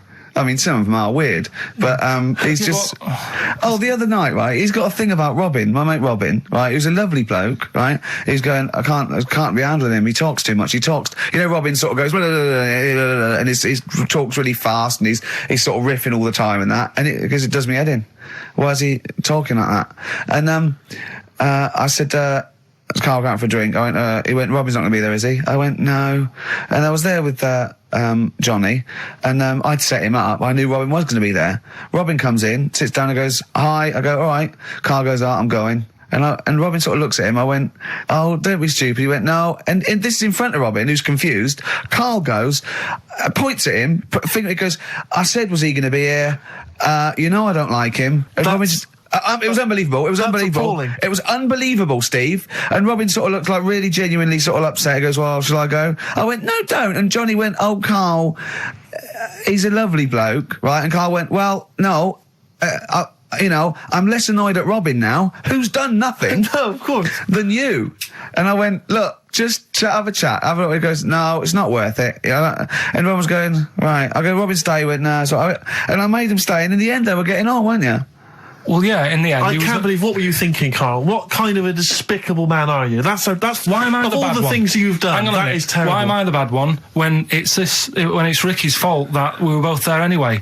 We all understand. But it's the a public rule place. Is you don't say to someone in front of them, I don't like this person, I'm shooting off. I don't think I said it like that. You did. You I said, wouldn't be you surprised, said exactly like that. Yeah, and he was like genuinely confused, and he was sort of like sitting there thinking, "Oh, do I have to take this? What have I done?" And he was upset anyway. He just done a show that didn't. You are one of those typical Mancs who are arrogant and they swagger around the place like I don't need anyone. And I'll tell you this: if you ever lose Suzanne, you are going to be one lonely man. I'll tell you, because you make no effort to maintain your friendships. You say these sort of things that he's saying to you about Liverpudlians, and I'll tell you what: I've never met a Liverpudlian as rude as you. You're like the Oasis brothers, Larry, loud, rude. No, but I said no. Robin's all right. I had a chat with him. He was a bit quieter the other night. He was fed up. I said if he's fed up all the time, I'd be happy. I said he's fed up because you've just insulted him. And he said he was all right. He didn't talk much. I said when he was upset because he'd been in the show, and he said, well, tell me next time when his family dies, we'll have another drink. I don't know what you're like, Karl. I don't know what you're like, mate. You are I just think you're. The more I get to know you, you're the more not a good mate with him. You would like taking the fun out of his little thumbs that he's got. Yeah, but that's my squeezing his head to you, isn't it? I've got different mates with different parts of the body.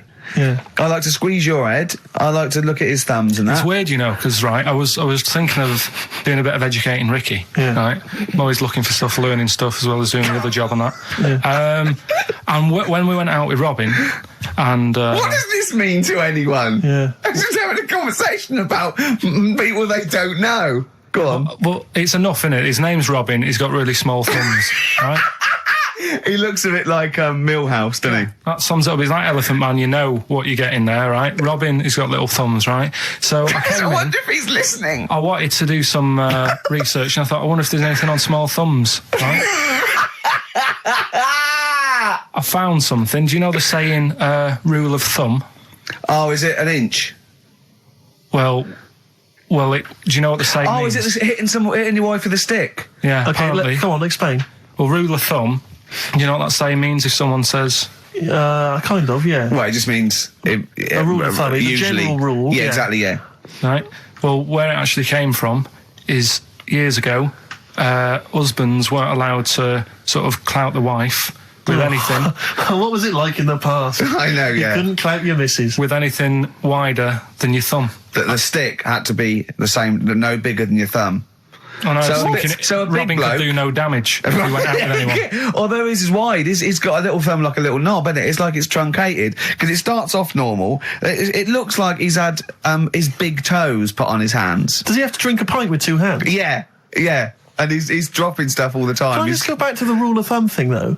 The idea, what day was this? I'm not asking Karl, I'm looking at Ricky, because you're not going to have any idea, Karl. It's just going to be the past. Yeah. But I like the idea that... I think it's the same sort of day where, I don't know, you got hung for being homosexual and you could shoot a Welshman. I just love the idea that there's blokes beating their wives with shovels, logs of wood, and someone's gone, hang on a minute, everyone, wait crazy. A minute, let's have a look at your thumbs. What can we do? Wait a minute. We've got to have some kind of rule here. I'm all for beating your wife, but let's have some kind of rule. Let's give him a sporting chance, surely.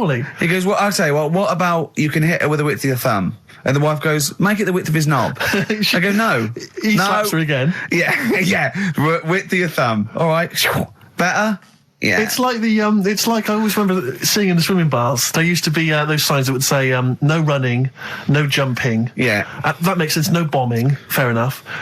No petting. No petting. It's like you're not allowed to kiss in the swimming baths. And I love the idea that it's probably some kind of lifeguard who sort of maybe saw his ex-girlfriend getting off with some bloke in the water and thought, right, there's no petting anymore in here.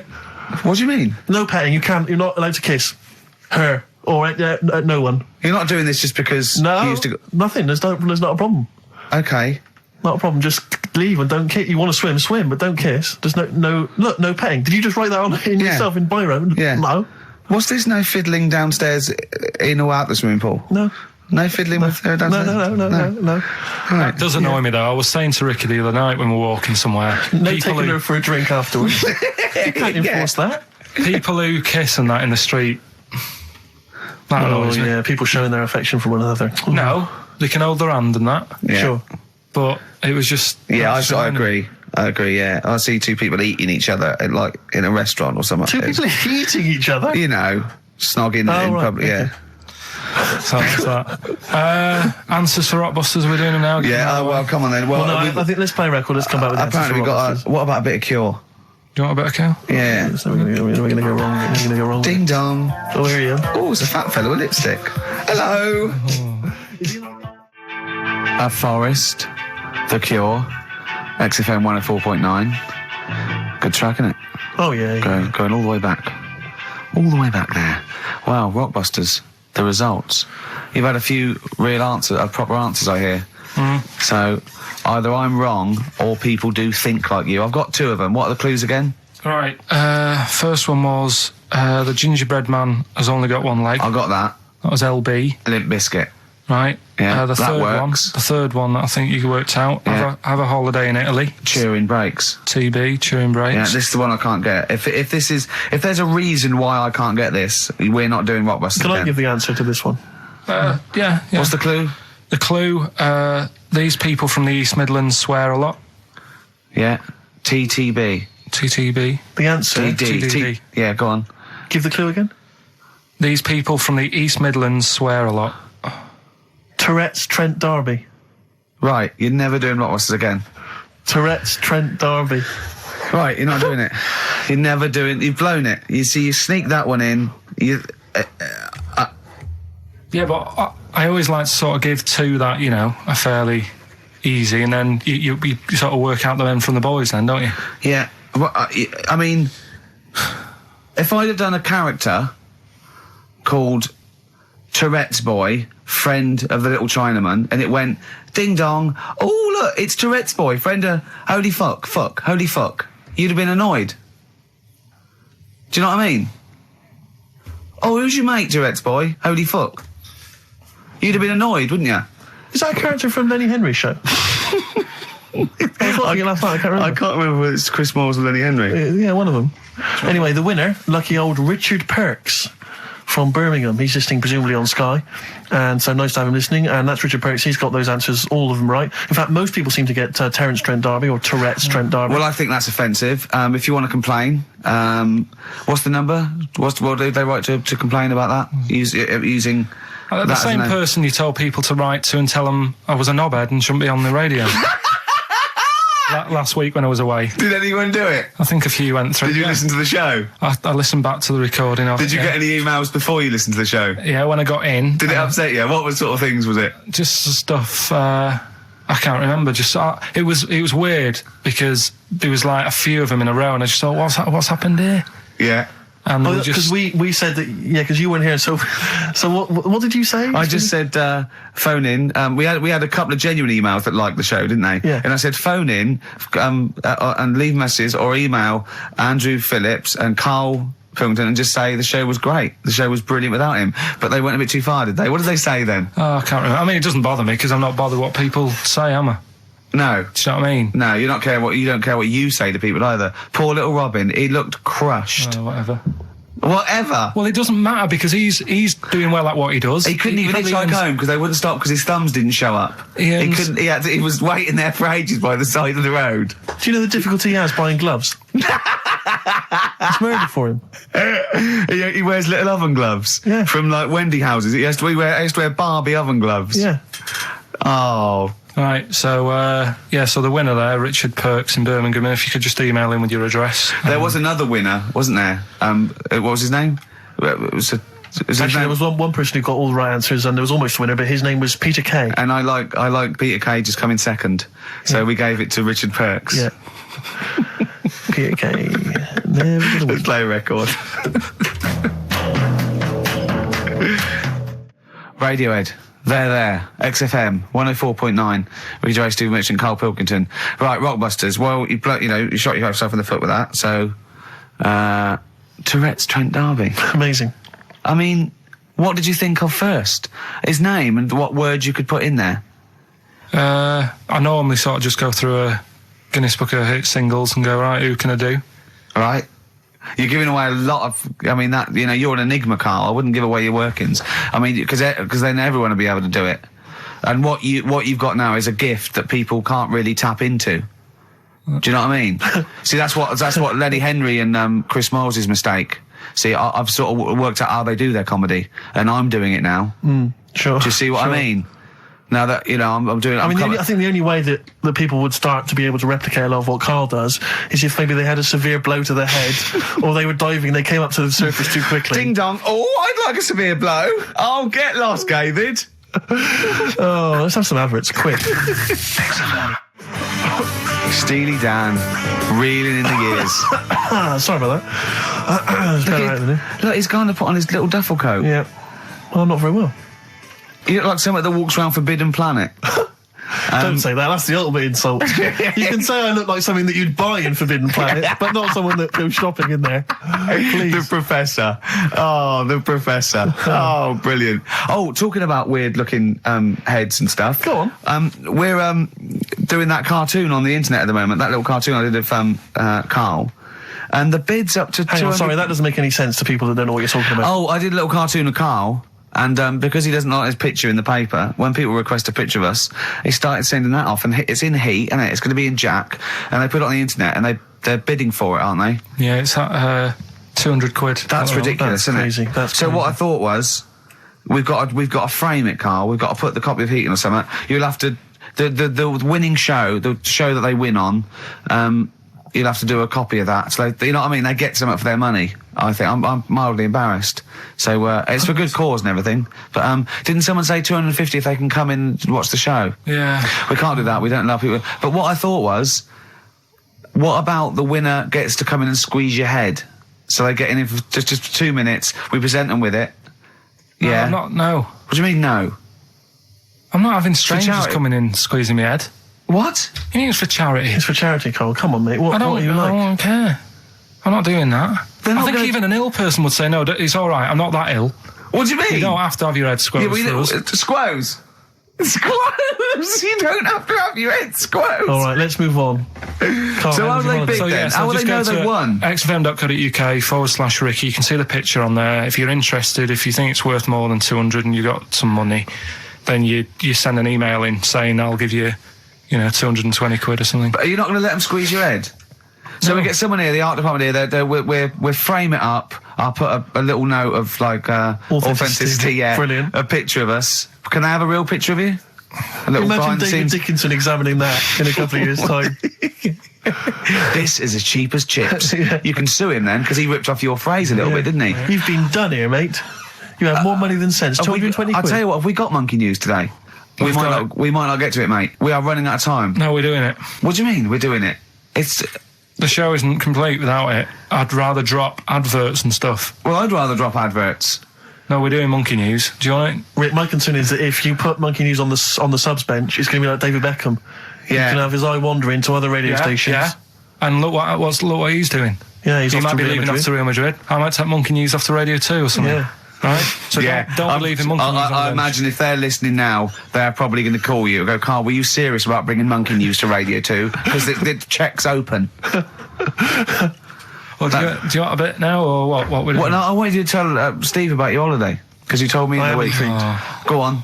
Steve, I mean, bad idea. I had a feeling anyway about going away with, Suzanne's mum and dad, because I've never been into sort of family holidays anyway, right? Even when you see it, whenever I've been on holiday and you see families on planes and that, and they're all having a laugh and a joke, loving it, and then on the plane going back, you can see that they've gone off into groups, and the dad isn't talking to the daughter and all that business. So I thought, asking for trouble, but I do everything once. Do you know what I mean? Boxing, dancing, going on holiday with parents and that. Yeah. Give it a go, see how it goes, right? So not your A levels, but fair enough. It started off. It started off bad, didn't it? Because last week I told you that. Our dad called us up and said, I want to take some tea bags with us to Madeira. Yeah. What's the best way of packing them? Yeah. Right, so I knew there was going to be problems like that, because the thing with Suzanne's family, right, they like having a routine. They know what they're doing every day. They know what they're having for tea every day. It's the same thing every week and stuff like that. Yeah. So I thought this is going to be interesting, this, because they can't do what they normally do. Sure. I love it. I love you treating it like an experiment. Yeah. Right. Just watching them all the time. So the first problem was they'd never flown before. So I was winding them up a bit. Saying, it's murder. It's really horrible. Plane goes all over the place. And Mum had done some research saying, well, I've been reading about it, and she got a funny accent. More people, there's more chance of me being killed on a donkey than there is on a plane. So I upset her. I said, right, when we get there, Spain. I said, when we get there, let's see if there's any donkeys on the beach. Yeah. Right? And she didn't like that. So, what? The joke about you hoping she died? Yeah. Oh, what's up with her? Right, so we get there, and, they see the villa and that, they're quite happy with all that business, right, with all that stuff. And then, as time went on, I was getting a bit sort of fed up with them being around us all the time, because I think you should have your own time when you go on holiday with the family. You should say, right, you go off and do your thing. Yeah. We'll do our thing, and we'll meet up later and talk about what we've been doing and stuff. Anyway, so it gets to like the Thursday. We've been away since Monday, right? And I said, right, we're going out tonight. So our mum says, yeah, we'll come with you. I said, no, it's just us. We're having a bit of time on our own, right? Is it true you said to her, you told me this, you said to her, you started to annoy me, I want some time on my own? Well, I told her at the start, I said, it's going to be interesting, this, because people annoy me when they're around me a lot. Sure. So I wasn't nasty to her, I just was saying people, not her. All right. Yeah. Do you know what I mean? I'm just saying, you're going to get on my nerves.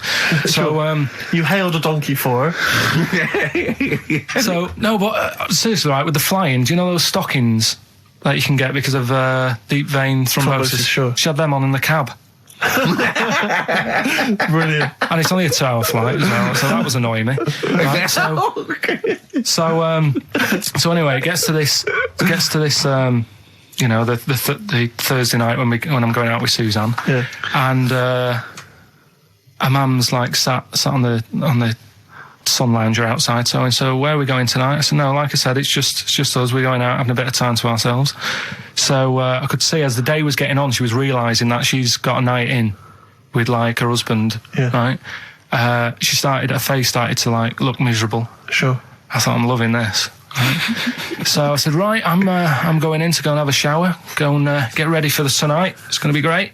And winding them up, wind them up because they can't come, because he said they can't. Yeah. Right, so I go upstairs, have a shower and that. I come down, and a mum's smiling. Oh, hang on. So I'm thinking, hang on a minute, what's gone on here? So I went to Suzanne, I said, why is your mum smiling? She's not coming. She said, no, but my dad said he'll take her out now. So in a way, she was happy because she got her own way, which annoyed me. That annoyed you, sure, because you wanted to... you don't even want her husband taking her out? Well, it's just the fact she didn't want to go out. She was happy to stay in and have sausage, egg and chips that they'd found from some shop that sold English food. Right. So that's almost like what they do if they're at home. Sausage, egg and chips. So she was happy with that if we were staying in and having that. Well, because we were going out, she was fed up. Right? So she's smiling. So she's going, yeah, I'm going out now. So I said, well, enjoy yourself. She said, where are you going? I said, well, it doesn't matter, does it? You don't need to know. Sure. She's not going to where we're going. Oh, you just don't want us to be in the same restaurant. So yeah, that's right. I said I want a night out on my own with Suzanne. It's our holiday as well. I don't know. I can talk to you about this. This is not even his own parents. This is someone else's parents. These are the parents of the woman he loves. But even Suzanne sort of agreed with me. There's only so much time you can spend with your parents. That's why you leave. That's why when you're ill, you don't go home to them. Yeah. Sure. Yeah. Because the slight difference between me and you, Karl, is that not everyone in the world annoys me. Well, not everyone does. Just I can see what I felt a bit guilty that week when he said I was annoying him, but I realise it's not my fault now. No, everyone annoys him. Yeah. So it was an all right holiday. It was good to get back. Brilliant. Won't be doing it again. So. No. And what now would you say is your relationship with Suzanne's parents? Is it a frosty one? No, I just think they know that I don't like to put up with them for a long time. Yeah. I mean, when we were packing, her mum was upset because, like, she really liked the place where we were staying, right? Because it was quite a big villa, because there was a few of us. There was a brother as well with us, right? Yeah. So, her mum said, oh, I love it here. She said, I'm definitely going to book this place again. I said, it's a bit big for two of you, isn't it? Just being sarky, like, we're definitely... I said, because, I won't be coming again. You're like, I don't know what you're like, Karl. You're a monster. You're an absolute You're one of those people monster. that goes, I say as speakers are fine, I say as out and gibbered what the wibble. Yeah. And never the way will slap. You're like a middle-aged man. You're like an old man. You're like an old man and you're what, 30? I'm just imagining you scraping along in clogs and a flat cap going, oh, that tree's got to come down. Yeah. Puncturing a kid's ball if he kicks it into your garden by mistake. Yeah. Refusing to give it back. Yeah, gather round. Yeah, there were once Chinese kid as hairy as that cow, which is weird because there's not many Chinese people that are hairy, but this one, I tell you, it were back in 1990. Grandad, are you eating a Twix? Well, that's you too, with or without you, but we've got to cut it a little bit short because we're actually running out of time. It's so jam-packed, this show. We've got monkey news on the bench. Karl just remembered, we've got Cheeky Freak of the Week to fit in. I don't know what to do. What's your Cheeky Freak of the Week, quickly? Just throw that away. Right, well, it's just like, we look at Cheeky Freaks. Is this show offensive in any way to some people, do you think? Ding dong. Got any buns? Oh, it's the Elephant Man. Go on. Right, well, it's a bit of a problem for you, this one, Steve, right? I'm chucking it forward to you. Remember the Cheeky Freak of the Week that we were talking about? That illness where people age quicker? The 5-year-old girl that was older than her mum, and he said to you, what, if you ran off like you wouldn't serve her fags and beer? And you went, no. He went, why not? And you went, because it's a 5-year-old. Yeah. Right? He went, oh, she's got enough problems. Give her some fags. You remember that, don't you? Sure. Yeah, right. So, another dilemma for you, right? Picture this. You're running a restaurant, right? Door goes, right? Few people. Most of them look normal. You notice the woman at the back, crawling on all fours. Top half is woman, right? This is real. Yes. This isn't like a comic or anything. This is on, on the internet. I've seen it. They're called dog people, and her legs just come straight down. They're like little twin legs at the back, and so they walk on all fours because it's easier. Dog people, right? Yeah, not dog people. They're human beings with deformed back legs, so they walk. It's easier for them to get around like that because they can't stand up because they can't stabilise, and also it comes straight out of their hips. Right. So you're running a restaurant. It's a busy night. You haven't really got time for any hassle. She comes in.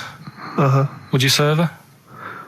The premise being what? That he doesn't serve dogs? Because the restaurants don't allow animals in. Right. So it's a dilemma. It's not a dilemma. Right. She's not a dog. She's a human being. Yeah, with I put a plate of meatballs on the floor, and she tucks in, and a little glass of, a little bowl of wine next to it. He turns round, there's the woman older than... Get away from that plant!